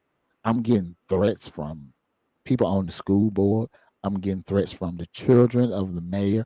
I'm getting threats from the mayor himself. I'm getting threats from so many people, right? And so I said, you know what? Fuck it. I'm getting in my SUV. I'm coming to the Delta. I came down there.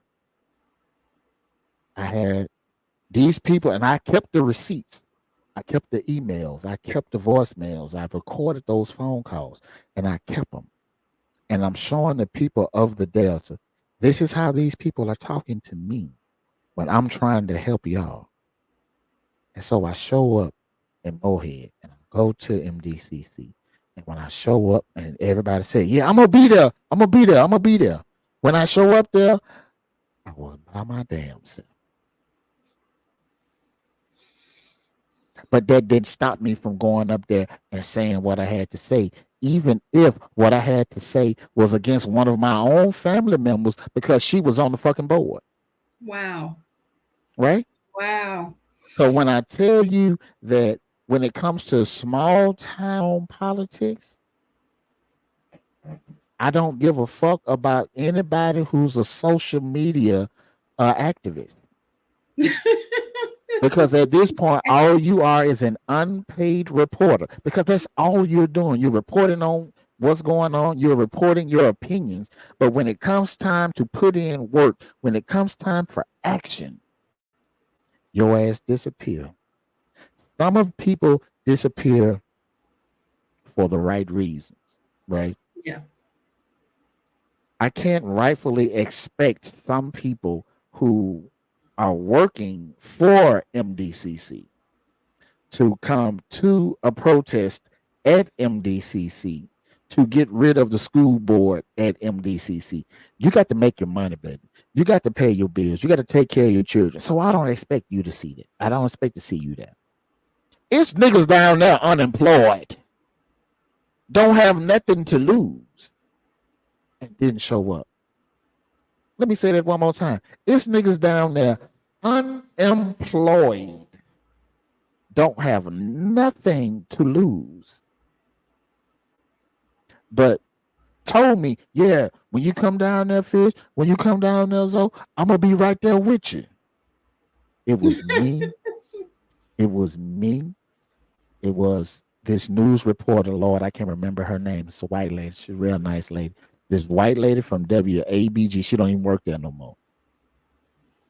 It was me and her and the rest of the school board. My aunt was in the room.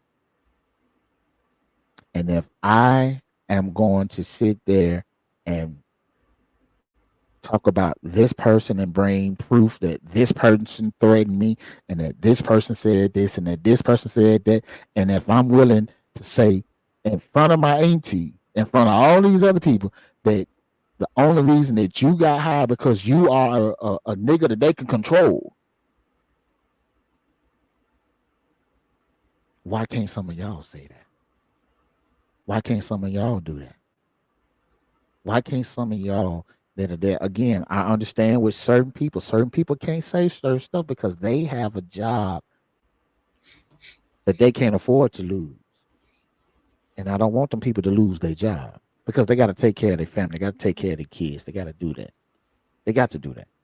But why am I living at the time in Decatur, Georgia, and I know more what's going on than the people that live there in the area? Because they don't care.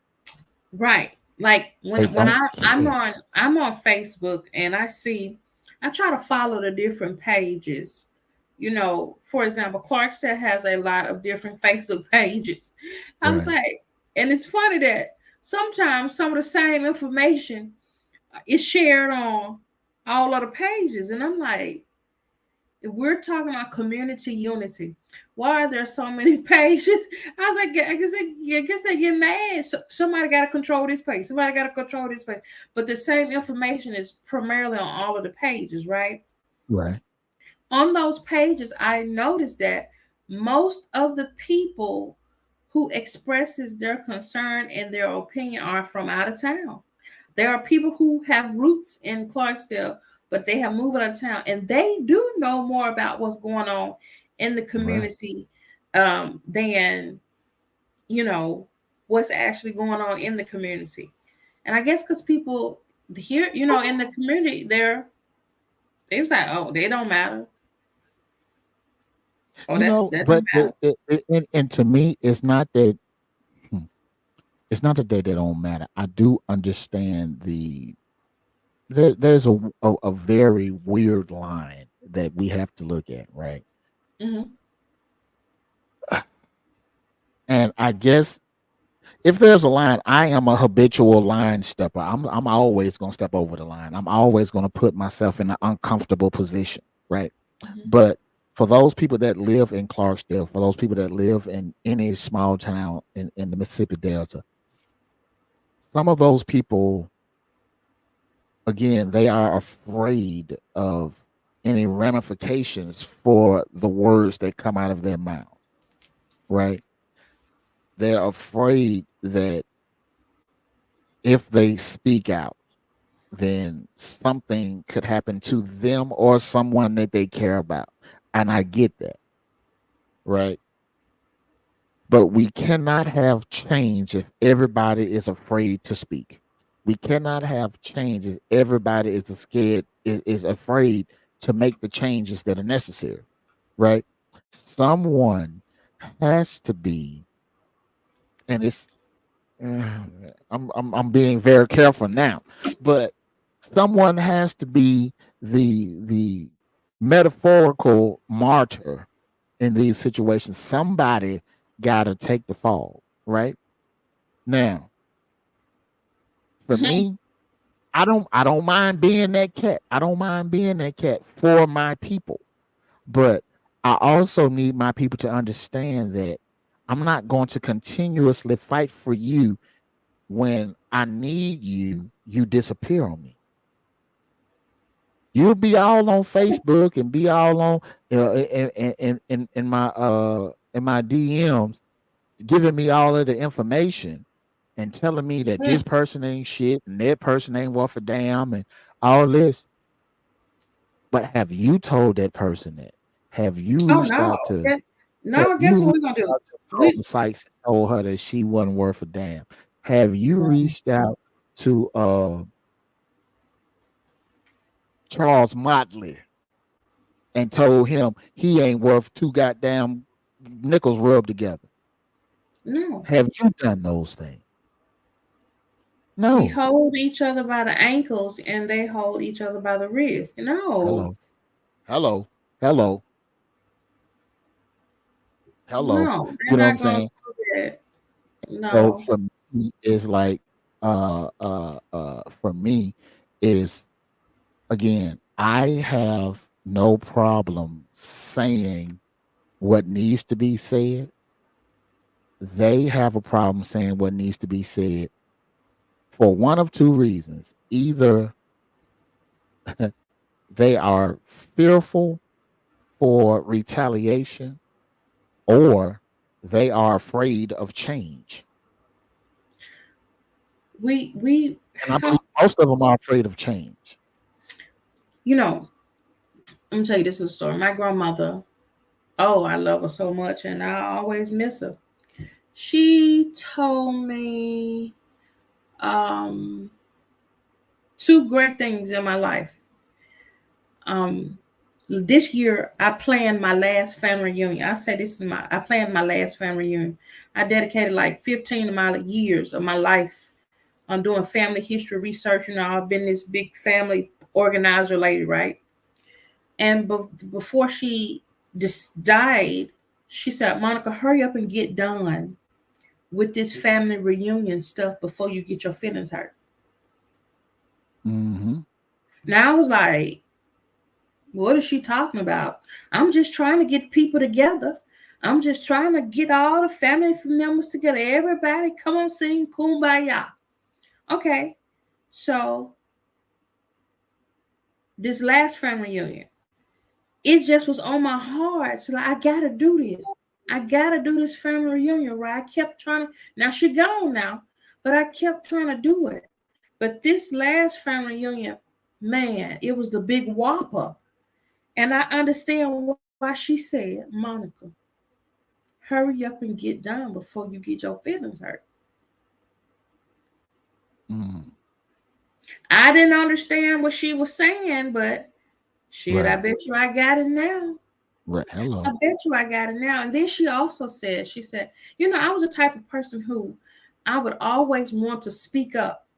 If I saw something wrong, I was like, no, I was the one in the family who, you know, but mama so and so did this and mama so and so did that.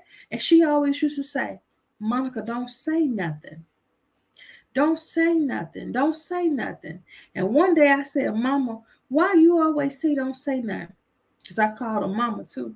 She said, baby, we've been singing We Shall Overcome since I was 10 years old. Hmm. And she died at the age of 87. Mm. So what was she trying to tell me? You're talking about 77 years of struggle, right? Even if you're looking at that from just a fighting for your people standpoint, she's saying that she's been singing that same song since she was 10 years old. And she passed away at 87. We're talking about 77 years of struggle. We're talking about a lifetime of struggle. Meanwhile, you can get some of these people around here to give you 10 minutes for a phone call. Yep. You can get some of these people to give you an hour for a meeting at the town hall.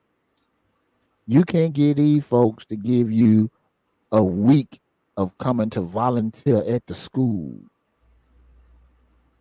You feel what I'm saying? And so it does frustrate you It a frustrates you. lot.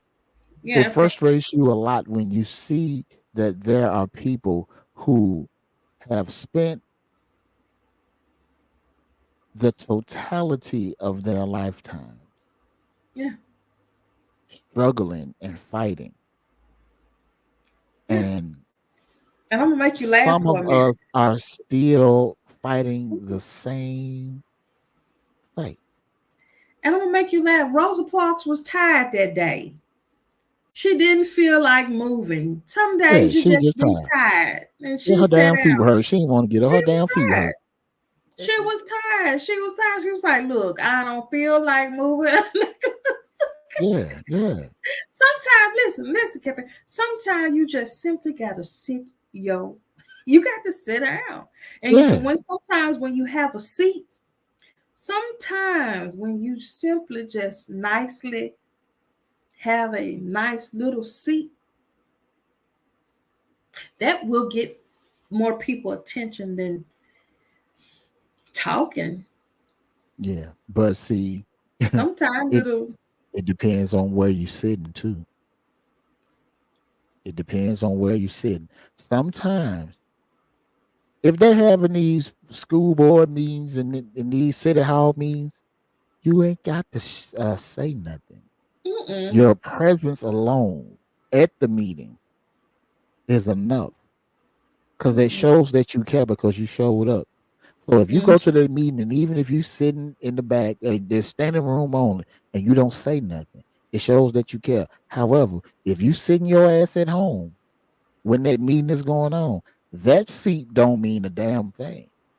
mm-mm, You can sit at home and watch the damn meeting online because most of these things is live and they have a live stream for it or whatever. Sitting at home does yeah, nothing. Showing up at these meetings, you don't have to say nothing. But mm-mm, showing up at these meetings, you could be just like Rosa Parks. I'm tired of the same bullshit. I'm tired. Let me go up here and show you why I'm tired. Let me go up here and show you why I'm frustrated by simply showing up and not saying anything. You mm-hmm, can't get these folks to show up. You can't get these folks to show up. hmm, You can't get these folks to show up at town hall. You can't get these folks to show up at city hall. You can't get these folks to show up at at anything. Oh, but let them new Jays getting ready to come out. We're gonna be all outside finish line. I don't think Hello. they can get. I don't think. Well, We're gonna be all outside Hibbett Sports. Some new Jays come out. We'll be out there for that. Come on now. Make it make hmm. sense now. Ladies and gentlemen, the score of the game is 34 to 17. 34 for the Browns, 17 for the New York Jets. The Jets is finna lose this game. Right. Well, you know what? This was really, really, really motivational today. We touch on a Oh lot of yeah. different areas, Oh yeah, and yeah. this was very, very heartwarming. You know I what? And watched I this. think, I have watched this. I had started watching this documentary of Mount Bayou, Mississippi, the other oh day, and yeah. I was just blown away at the history and the I've been meaning to information. watch that. What platform is that on? It's on YouTube, and Okay. it just was so inspirational to me, and it almost had me in tears because it talked about the workforce, and it talked about Right. even the workforce in the Mississippi Delta. um Today I had a conversation with the lady. She was giving me some information because I'm working on this presentation about the workforce in the Mississippi Delta, and we got a long way to go. That's all I'm gonna say. Very long way to go. You know, We have a long way. We still have a long way to go. you know And it what though? makes me And it's wonder. It crazy makes because me wonder what we have a tendency of doing about. is we have a tendency of comparing ourselves to other small cities in Mississippi, right? We have a tendency of doing that, right? But Should we? Should we? no, no, we shouldn't. What? We should.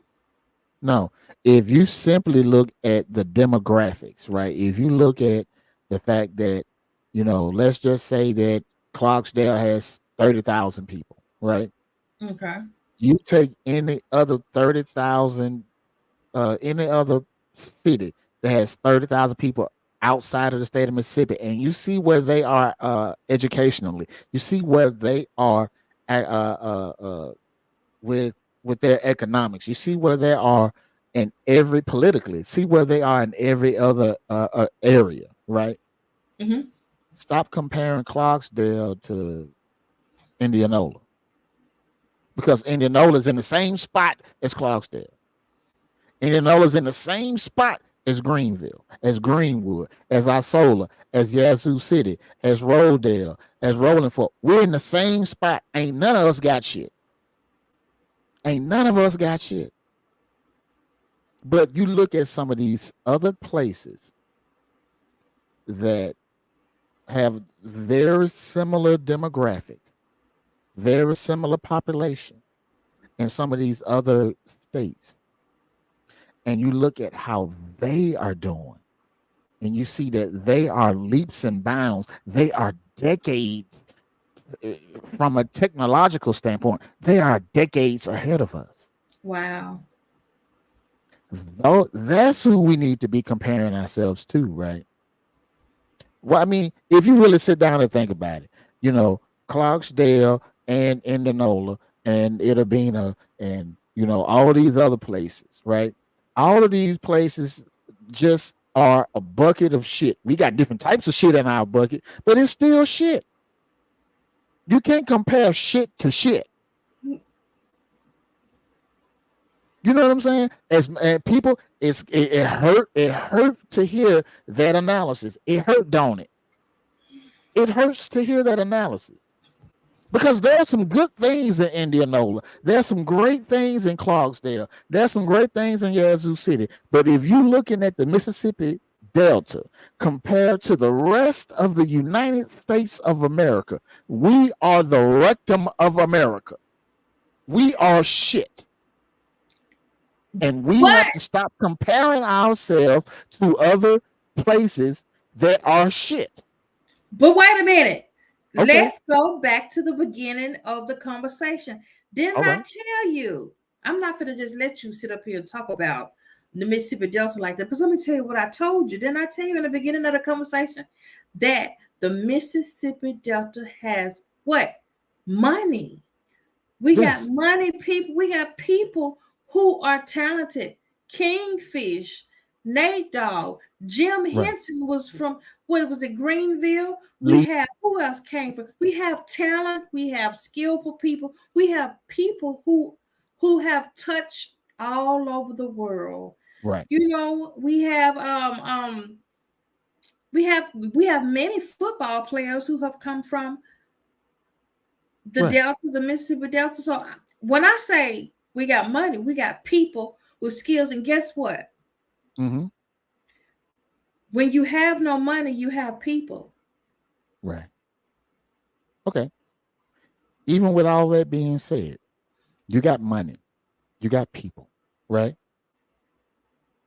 You finna say something smart, ain't you? No, I'm finna be real with you, right? I'm finna be real with you. You have people like Jim Henson. You have people Oh, like BB King. You have people like Kingfish. You have people like even Muddy Waters and Bobby Rush and all these other people, right? You okay. have these people that have gone on and The made baby, a massive. You Melissa have the Jerry Medusa, Rice. Rick You have Ross. Jerry.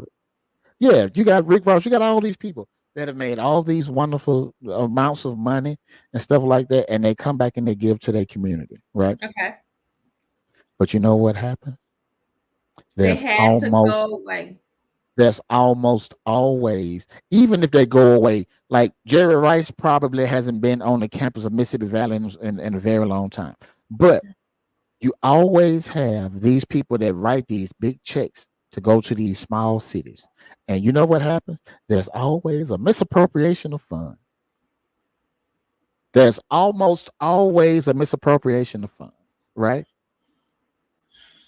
I was a student at Mississippi Valley when Jerry Rice gave the school a check, and Jerry Rice told the school what the check was for. Jerry Rice told the people that this check was to build a new locker room and a new workout area for the football team, right? The university said, okay, we'll accept your check. And they started construction. The issue at hand, they started construction on a completely different building. They started construction on the administration building and used those funds to go towards that. So when Jerry Rice comes and asks about the progress on the locker room and the progress on the weight room, they couldn't give an update because they had to use that money for that, right? That I was Oh yeah. So also so Jerry Rice, he was done with it then, right? right. And see, that's the whole point, right? I don't blame him. When BB King used to come to Indianola, Okay. it started out as a free concert that he would give for the lower class, poverty stricken black people in the community, right? He would have that concert at BB King Park, which ironically was right beside the pool that me and Hamp went to when I threw his drawers in there, right? That concert was free for all of the people in the neighborhood because he did that concert at his park in the hood. Mm-hmm. But then the people started realizing that, hey, we can start making money by charging it and moving it to a different area, right? Now, for a long time, BB didn't even know. He knew that it was moved to a different park because it held more people. But for a while, he didn't know that it wasn't free anymore for the people in the neighborhood. For a while, he didn't know, right? But at that point, it was too late, right? Because they'd already moved it and they planned it year after year after year after year, right? You look at all of the money that people like Nate Dogg has come back and given to Clarksdale, or people like Rick Ross have come back and given to Clarksdale, or people that just from different areas that have gone on that have found their success outside of the Delta and then try to come back and give. There's almost always either a misappropriation of funds or they find a way to capitalize off of that person's name without that person having knowledge of it. Right? So, with all that being said, yes, it is great that Kingfish has been doing great. I love his guitar playing, Let me and all lean that. back on that. I love it. I love to Let see him play, and I love it. Right? I just hope that I wish that a lot of these people, when they give, they're more hands on. If I messed around and won the lottery, then the lottery was like for $2 billion. If I wanted to come and do something in the Delta, I'm hiring my own construction company. I'm going to come and I'm going to live in the Delta for a year to make sure that I see the stuff be done myself because I don't trust that these people are going to do as they should because history has proven that there's always going to be a misappropriation of funds. So let's take it back to, oh my God. So this is so good now. It's getting juicy. So this conversation, there got to be a way that, oh, I wish that you could blend in tonight's conversation mixed with other week conversation, because now we're coming back to what we just said in the beginning of the podcast, that what, how can we have change if people are scared to trust people? How can we have change when Okay, we so shall here's another part, overcome? right? So those We that have the shall money, overcome. and those that have the resources, right? Okay, so all right, let's just say we're looking at people that got the money, right? Someday. let's say we look at Kingfish for example, right? If and I'm pretty sure Kingfish still got people that live in town, right? Okay. Kingfish still got people that live in town. Okay. Kingfish can put that person on payroll, right? Kingfish can put that person on payroll, and Kingfish can say, you know what, I have Kingfish's team could put them on right, payroll. right. Okay. So let's say Kingfish got somebody he can put on payroll, and they Hmm. still live in Clarksdale, right? Okay. And he says, okay, look, I need documentation. I'm going to donate $500,000 to Clarksdale because I want to improve the school, right? I want to improve the infrastructure of the school. Well, how much does it cost to build a new school? If they say it costs 600,000, Kingfish might say, you know what?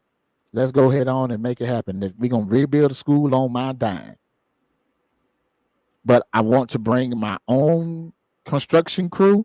I want to bring my own people to build it.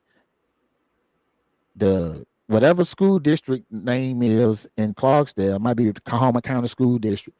Kahoma County School District may say, you know what, we appreciate that, but we want those funds to come through the school district so that we can da da da da da da. I can promise you, without a shadow of a doubt, if Kingfish stood on his shit, if he wanted it to happen, they could make it happen the way he wants to make it happen, not the way that the school district wants it to happen. Right? What happens way too often is we get told, oh, well, we have to go through the protocols. We have to go through this. We have to go through that. Okay. You can either go through your protocols, which I'm not fucking with, or you can do it my way. You can do it my way, and I could give you this $1 million, or you can sit here and deal with protocol and have nothing because I won't donate a quarter. Because I've seen history has shown me that when I go through the proper channels always find a way to misappropriate funds. I want to give you $1 million. I do. I want to give you $1 million.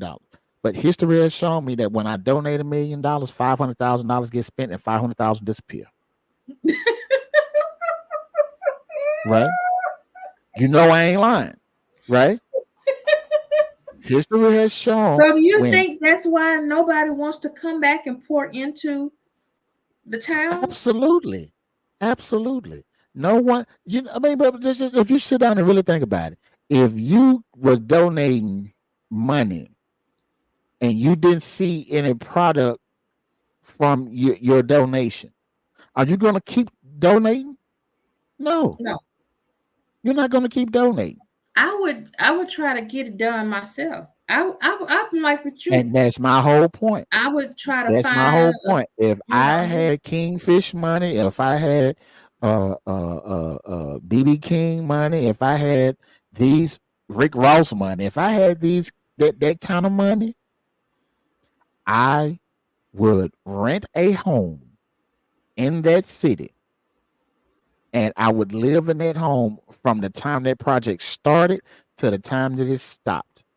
Anytime you need extra money, I'm going to say, what do you need the extra money for? Because I can give you cash right now. But what I will not do is put a check in the hand of the mayor or anybody else on the board or anything like that, because history has shown that money always come up missing. I'm gonna go here. I'm gonna give you the money that you need to have to get the school built, to get a YMCA built in the town, to build a church. I'm gonna give you the money to do those things, but I'm gonna do it on my terms. I'm I live in Georgia, right? If I'm living mhm. in Georgia and I want to come to my hometown and rebuild my high school or rebuild my church, you can best believe I'm bringing my construction crew with me. I don't trust y'all. I don't trust y'all. I'm Well, gonna bring my construction crew with me. If whatever I'm doing, I'm bringing all that shit with me because niggas have shown me that they can't be trusted. we have a problem. We have a problem. Mm-hmm. And so therefore you ask, do you do we that's why my grandmama said, Monica, don't say nothing. Well, see, you know what? And I understand it and I respect You it. understand what she's saying? I understand completely what she's saying and I respect it. You know, my grandmama on my mama's side probably would have said the same thing that your grandmama said. That your grandmama said. My grandmama on my dad's side, shh, she been like me. We gonna say what we got to say.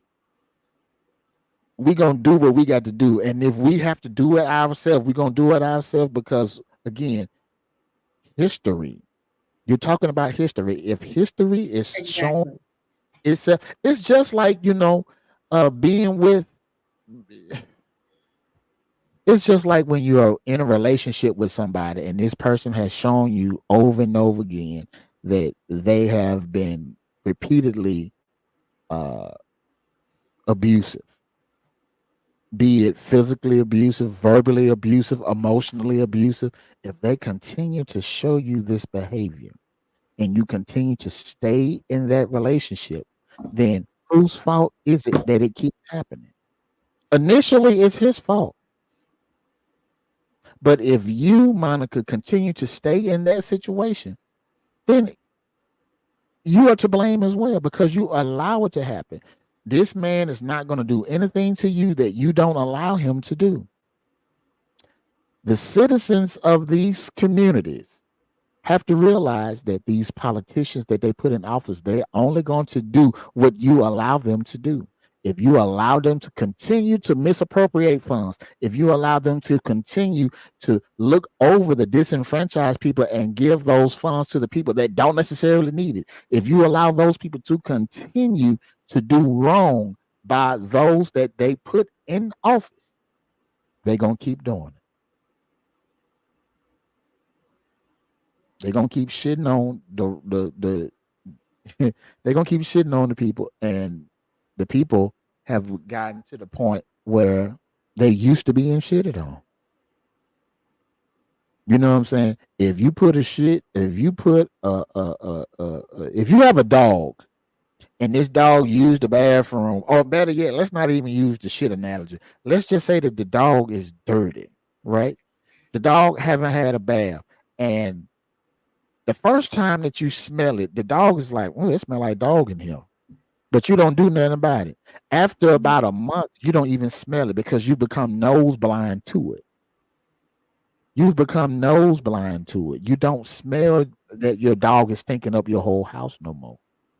But let you get a visitor to come over to your house and they haven't been to your house in a long time and they walk in there and they open their front door and they smell that dog. They're gonna be like, "Ooh, it smell bad in here. I can't come over here until you clean up."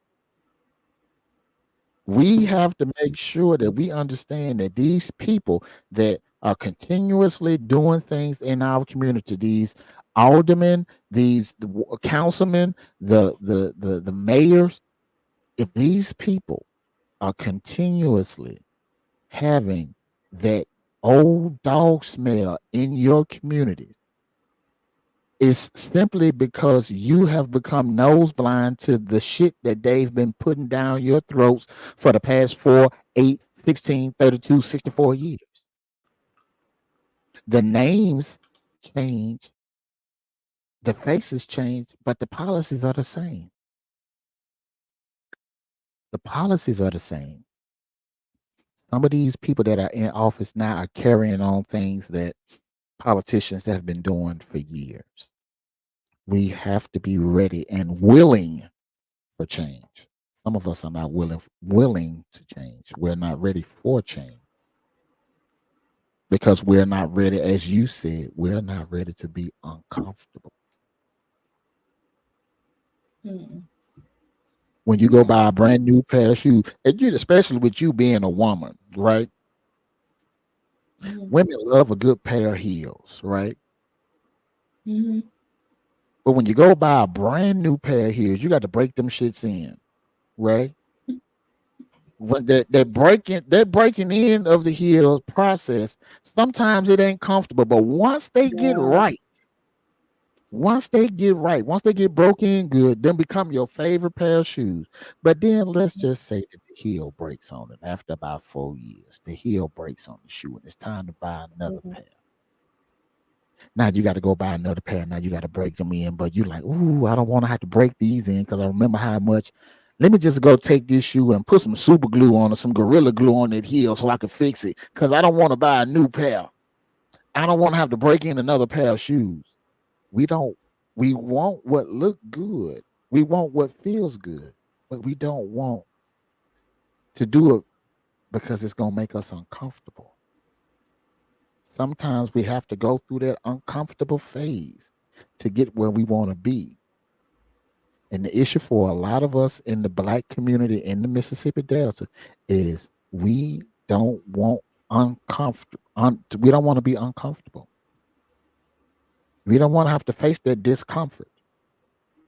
Some of us hang on in relationships longer than we should because we don't want to start over. We don't want to start over. But sometimes you got to start over in order to understand that things are going to be better. Sometimes you have to start over to understand that what was working wasn't really working to begin with. You have just gotten comfortable. If you don't do it for yourself, at least do it for your children. You know what I'm saying? You looking at what the education system is in Sunflower County. The Sunflower County Consolidated School District is a fucking joke. But if for some reason I decided that I wanted to pack up and move to Indianola and my daughter's going to have to be a part of that school district, those people in that school district are going to see me on a daily basis until shit changes to make the school district better.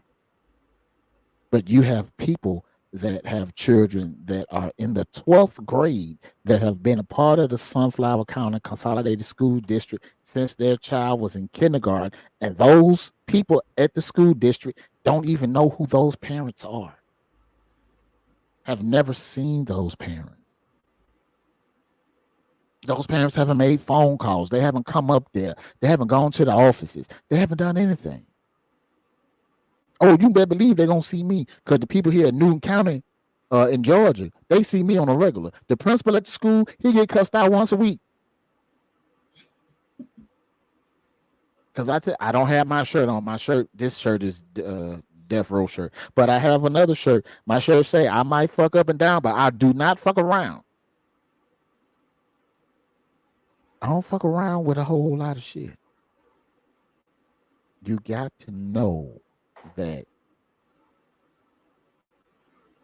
your voice matters, but your voice can only be heard if you use it. And people in the Mississippi Delta are afraid to use their voice. You don't have to be as colorful with your language as I am. You don't have to be. But I do want you to use your voice. You don't have to call people out the way that I do. Because I call names, I pull up receipts, I show emails, I show phone records. You don't have to do what I do. But you need to be heard. Closed mouths don't get fed. But closed legs can still get fucked over. And that's what's been happening to a lot of our people. We keep our mouths closed, we keep our legs closed, but we still end up getting fucked.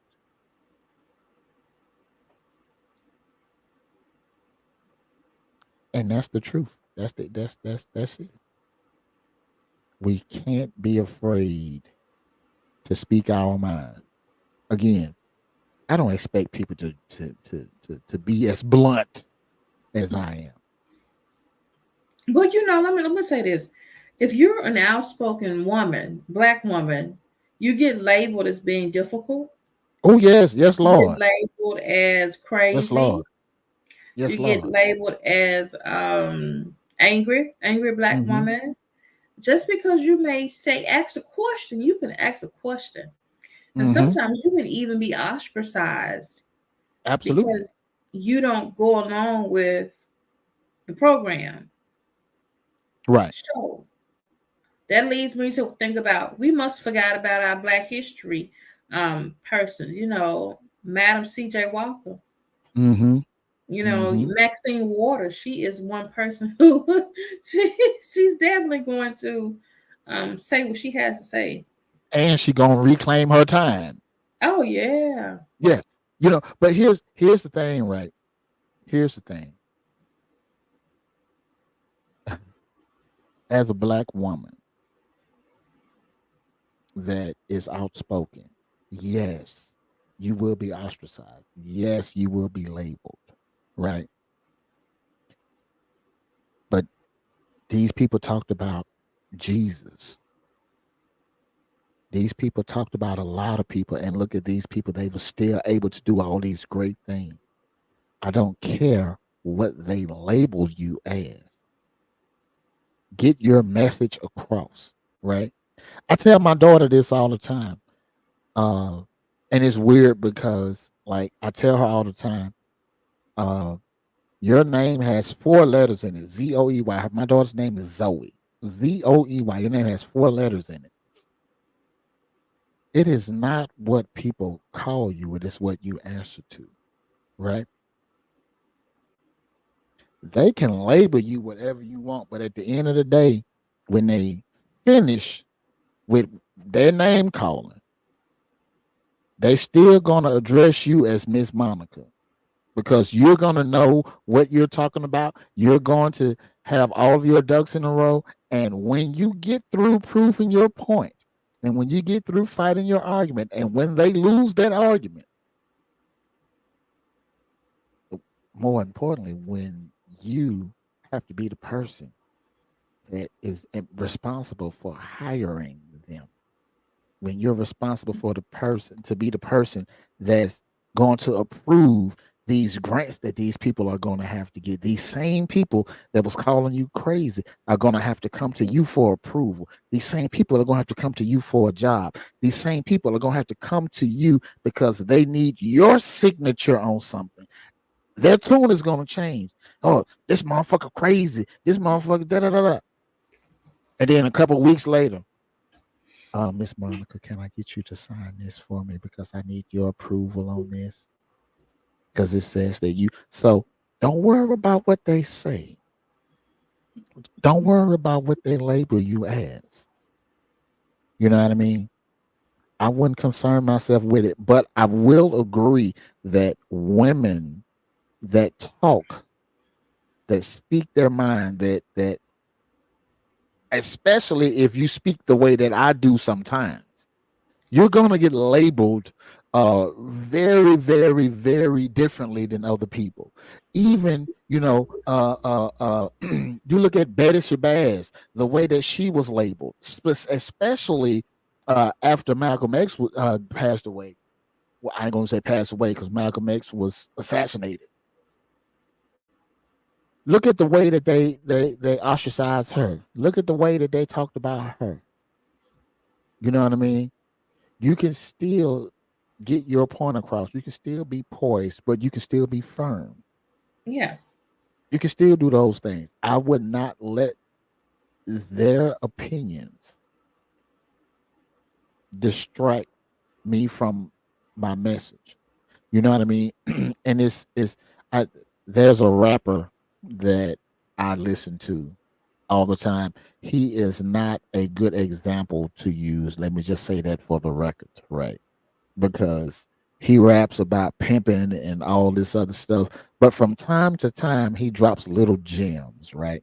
And in one of his songs that he put out on the album that he put out in like 2022, 2021, I forget the name of the song, but the line goes that smart motherfuckers sound like dumb motherfuckers to stupid motherfuckers, right? Sometimes you know exactly what you're talking about and you have the proof, you have the evidence. But people that don't understand what you're talking about because they don't have the knowledge that you're talking about, would think that you are dumb as shit. They are just stupid. For lack of a better term, we'll not call them stupid. We'll call them ignorant because they don't have the knowledge. Ignorance is the lack of knowledge. You have the knowledge, but they to you they sound dumb, right? Well, to them, yeah, they think that you sound dumb when they're really ignorant, right? Mm-hmm. You can't be concerned about the thoughts of ignorant people. If you are willing to teach them and they're refusing to accept the knowledge, you can't be concerned about their thought process. More importantly, you as a black woman can't be concerned about the names that they call you. If they want to ostracize you because they refuse to look at evidence, because they refuse to look at the degrees that you have, they refuse to look at the experience that you have doing the work that you've been doing for the past 15 years. And then you want to bring that information that you have taken, that you've learned and you've tested in other areas, and you want to bring that same information to Clarksdale to help make it better. You can't be concerned with the thought processes and the name calling of ignorant people. You have to look at those people that understand. And those people that understand, they will get it. They will understand it. They will get it. They'll be able to communicate with you. And they'll be like, okay, now I get it. Because you were able to go outside of Clarksdale and you were able to make stuff work. And now you can take what the people in Clarksdale was taking these great big old fancy college words and bring them home and break it down so that they can make sense to them. So you can talk to them just like you would normally talk to them to make them understand it.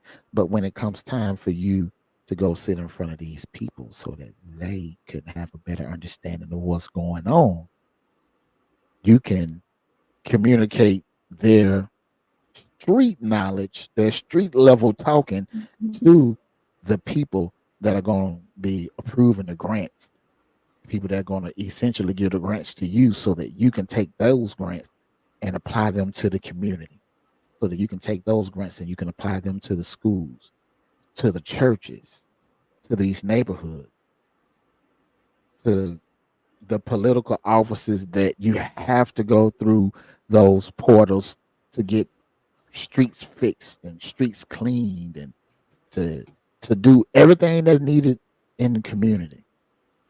These ignorant people, they're not gonna get it, but you gonna get it. You can't be concerned with these stupid motherfuckers. Because if you are, you that get these that they will let you drive them yourself crazy. More importantly, they have won if you allow them to bring you to their level. They have won. Don't let them win. Monica, I'm telling you, don't let them win. I'm pulling for you. I'm pulling for you. I know what you're doing. I know how you're doing it. I don't want you to allow those people to bring you to their level.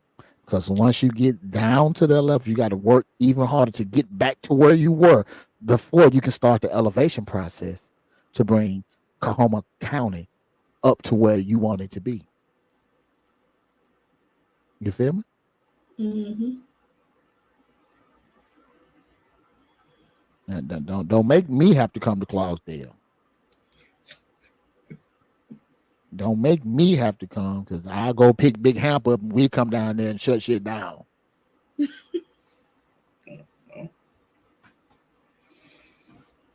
Okay.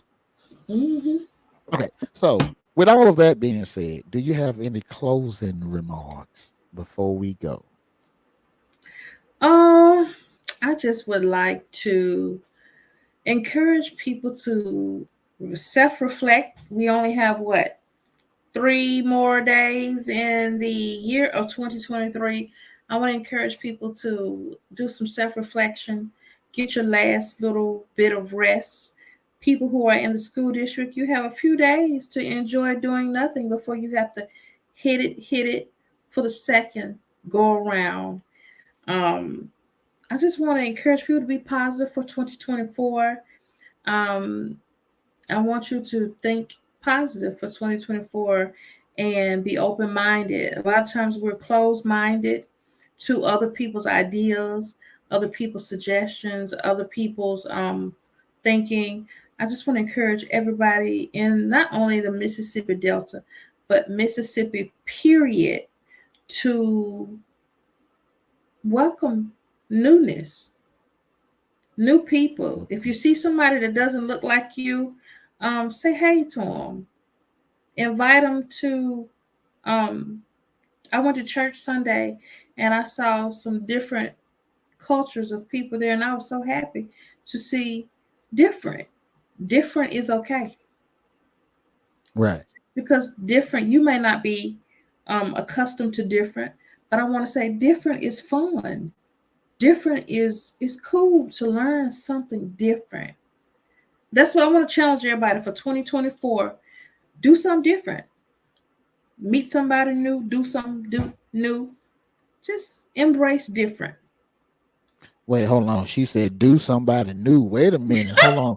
And when you get ready to do somebody new, make sure you put on these shit because when you do them, you want to make sure that they right. You hear me? You know what I'm talking about? Put on these low ass. Hey, they come in a 4 pack. You heard me? See, I got to talk about it. They come in a 4 pack. You heard me? So we already used one of these right here. You know what I'm talking about? Let me open it up right quick. You know what I'm talking about? They come in a 4 pack. There's one. There's two. That's the instruction. That's two and that's three. If you're gonna do somebody new for the 2024, make sure you get you a pair of L'Oreal silky latex underwear for STI protection during cunnilingus and rimming. So if you're gonna lick that monkey, or you're gonna lick that funky, make sure you get these goddamn L'Oreals. You know what I'm talking about? Hey, I appreciate that. That was a nice little lead in. You know what I'm talking about? Oh Lord, that was funny. Ladies and gentlemen, that was hilarious. Uh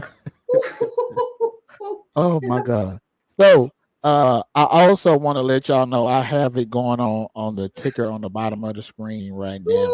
Uh my good friend Ingrid is celebrating her 3rd year in business as a business owner for natural hair. She has a bunch of natural hair care products. Uh, I've used some of them myself. My daughter uses them. She has a wide variety. So if you go to littlefaithbigresults.com, you can go and look at all of the products that she has, but you can also go to littlefaithbigresults.com/discount/third, and if you go to that website and you purchase any of those products, you're going to get 28% off. You know what I'm saying? So make sure that you go there, and you can also find her on Instagram. Uh, you can find her on Instagram at Little Faith Big Results. I have the information right there on the screen. Little Faith Big Results on IG and Little Faith Big Results on Facebook. She does a bunch of different pop up shops. She's been featured at Essence Festival this past summer. So you can just go there and try a bunch of her products out. And remember to make sure to use that website, Little Faith Big Results /discount/third to celebrate the 3rd year of her being in business. And you will get 28% off of all of your products. Go help me help her get this shit going. You know what I'm talking about?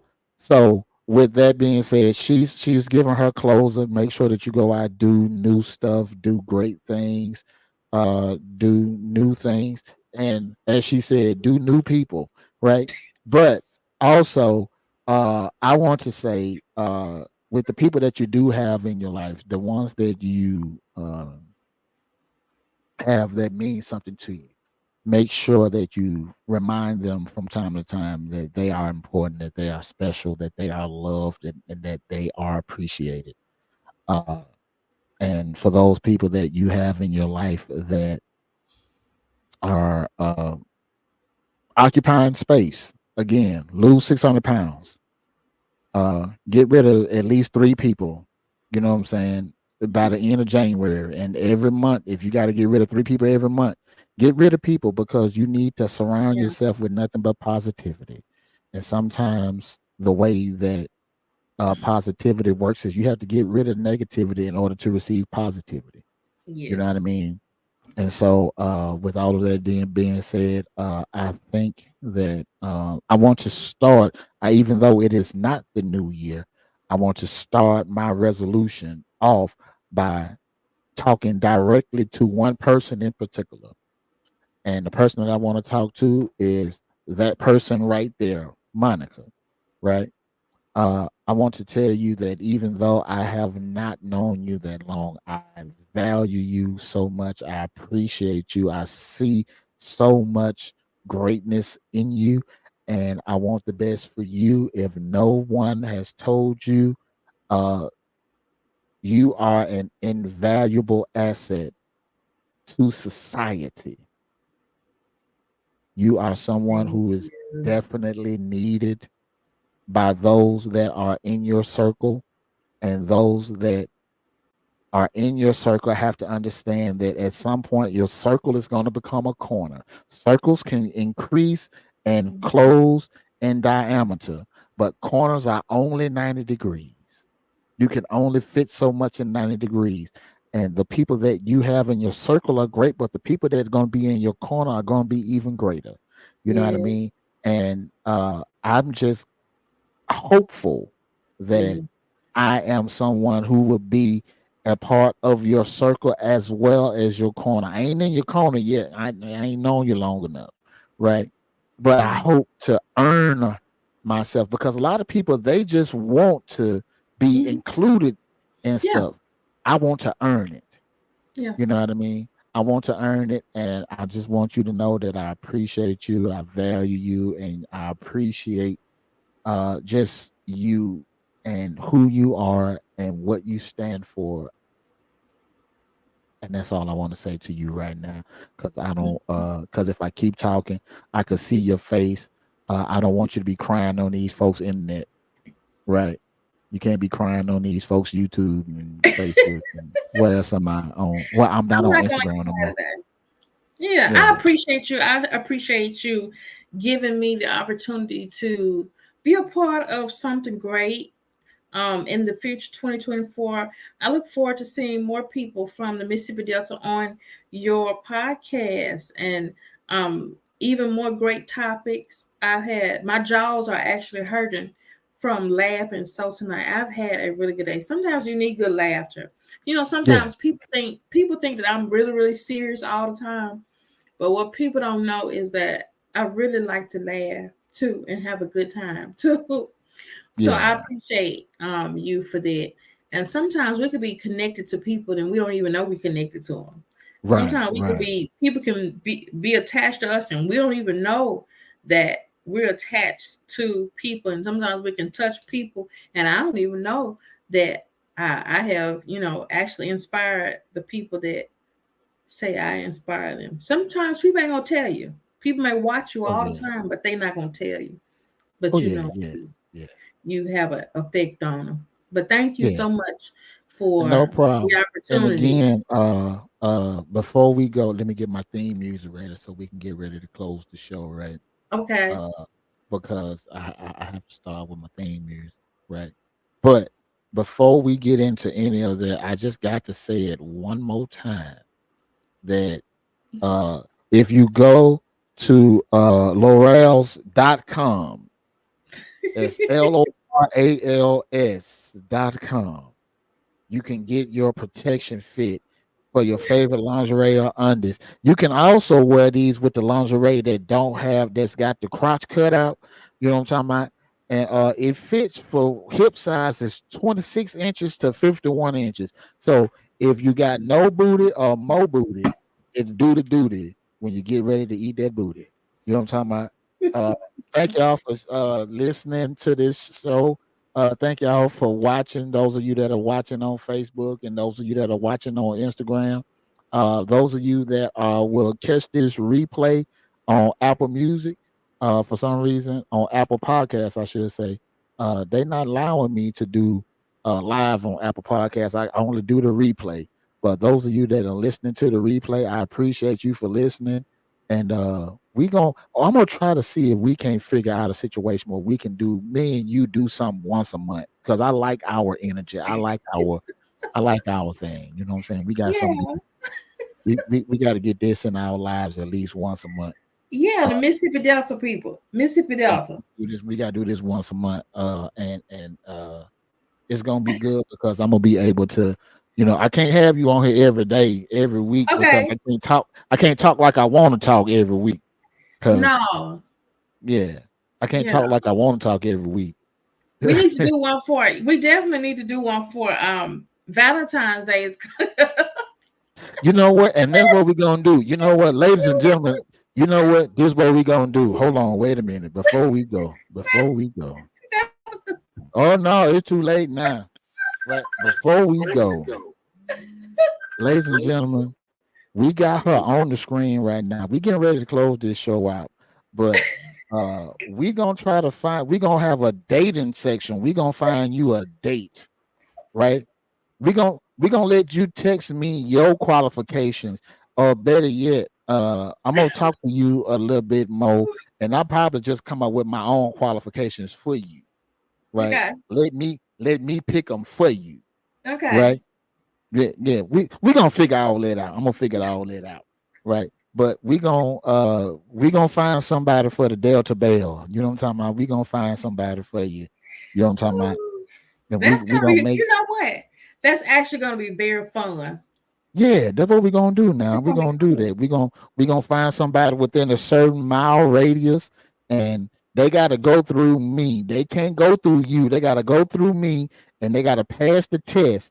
And if they pass the test with me, then they could go to you. Right? They That's go to what the we're next gonna do. level. They go to the Yeah, next level. they gotta make it. They gotta make it past phase one, and they got that. What my button at? You gotta make it past phase one. If you don't make it Yeah, past me, because I'm telling you, in 2024, yeah, yeah. yeah. Yeah, because if you don't make it past me, you damn sure ain't gonna make it to the phase where you got to use this. You damn sure ain't gonna make it to the phase you got to use that, or the phase where you got to use this. I ain't gonna even show you what this is. I'm gonna say this for next month. I ain't gonna show you what that is. Oh, wait a minute. And then I got You another package right here. I can't show you what this one is. you went to bedroom candy. You went over there fooling with bedroom candy. So first of all, what happens? Let me just go ahead and talk about it real quick before we go. What happens a lot of times when we at work, if some stuff end up being dead mail, like they put the wrong address on it or whatever, we get the chance to keep it, right? And so I keep the shit, and I'm used to shit on my shows, right? And so yeah, so I got this. I've shown this one before, but I'm not gonna show it to you, right? I'm not gonna show it to you yet, right? And and You this know one what? right here, I'm not gonna show you this one either. I'm only gonna show you one every time you get on, so you know what this one is. As a matter of fact, if the guy passes my test, if he passes my test, and then he passes your test, and he goes 90 days. Now, I'm not trying to tell you. I'm not trying to tell you what to do, but I'm gonna tell you what to do, right? So once you go on your first date with this guy, whoever this guy is, once he passes the test and you go on your first date, he got 90 days before he can touch you anywhere except for your hand. He can't even kiss you in 90 days, okay? He can't even kiss you. Now, once 91st day come, he can do everything. If he make it to the 91st day, I'm gonna mail him a brand new box of these myself. If he make it 91 days, I'm gonna mail him a brand new box of these myself.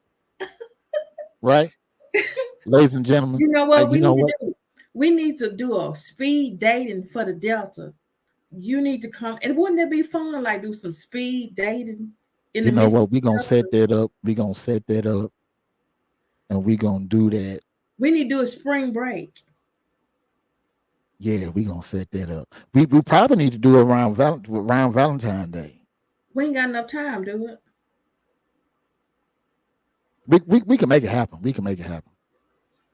Because I got to look at because your spring break is different than my spring break. Oh yeah. Yeah, but Valentine, we gonna make that happen. We gonna figure that out. We gonna figure that out. You It know what I'm don't need to talking be about? cold. It need to be warm outside, don't you? Yeah. Yeah. Because some of y'all need to be on a picnic or something. Some of y'all need to be doing something, and then some of y'all. Well, I don't know, because some of y'all get warm. As soon as it get warm outside, they start letting niggas suck their toes and everything all out in public. You know what I'm talking about? I don't know about y'all. And then you know what though, because especially in the wintertime, you right. Just they need to wait until the springtime, because some of y'all feet is fucked up right now. Some of y'all feet is fucked up right now.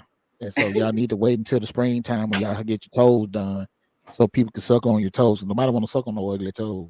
Anybody trying to do all that? Mm-mm. I ain't gonna, matter of fact, you know what? We ain't gonna talk about your feet right now. We ain't gonna talk about your feet. We ain't gonna talk about we ain't gonna do that. Right. But we gonna get it together. We gonna get you together. We gonna get everything together. Right. Ladies and gentlemen, this has been fun. I see this vein popping out of her head right there. She about to laugh. She about to pee on herself. I think she might have had to use the bathroom an hour ago. You know what I'm talking about? Cause she been sitting over there. She been rocking and stuff. I think she had to pee about an hour, right? I was Uh, trying to be. and what's crazy is I'm looking at the time now. We've been on here for almost 3 hours. Yes. Yeah, we've been on here for almost 3 hours. Ladies and gentlemen, again, I thank y'all for tuning in. Let me go ahead and play this theme music. Uh, I thank y'all. We couldn't do this without y'all. For y'all that's been watching, we're gonna make sure that next time we do this, we're gonna make sure that we get the good stuff out of the way in the first hour, because Instagram only gives me 1 hour. YouTube and Facebook gives me as long as I want. Uh, Again, hey man, I appreciate y'all for watching. Monica, I appreciate you as always, and we're gonna make sure that we try to get you on here on a weekly basis, or not a weekly, on a monthly basis. Yeah, so that's gonna be it, man. I'm gonna take her off. You know what I'm talking about? And hey man, I appreciate y'all again, man. And I see y'all next time.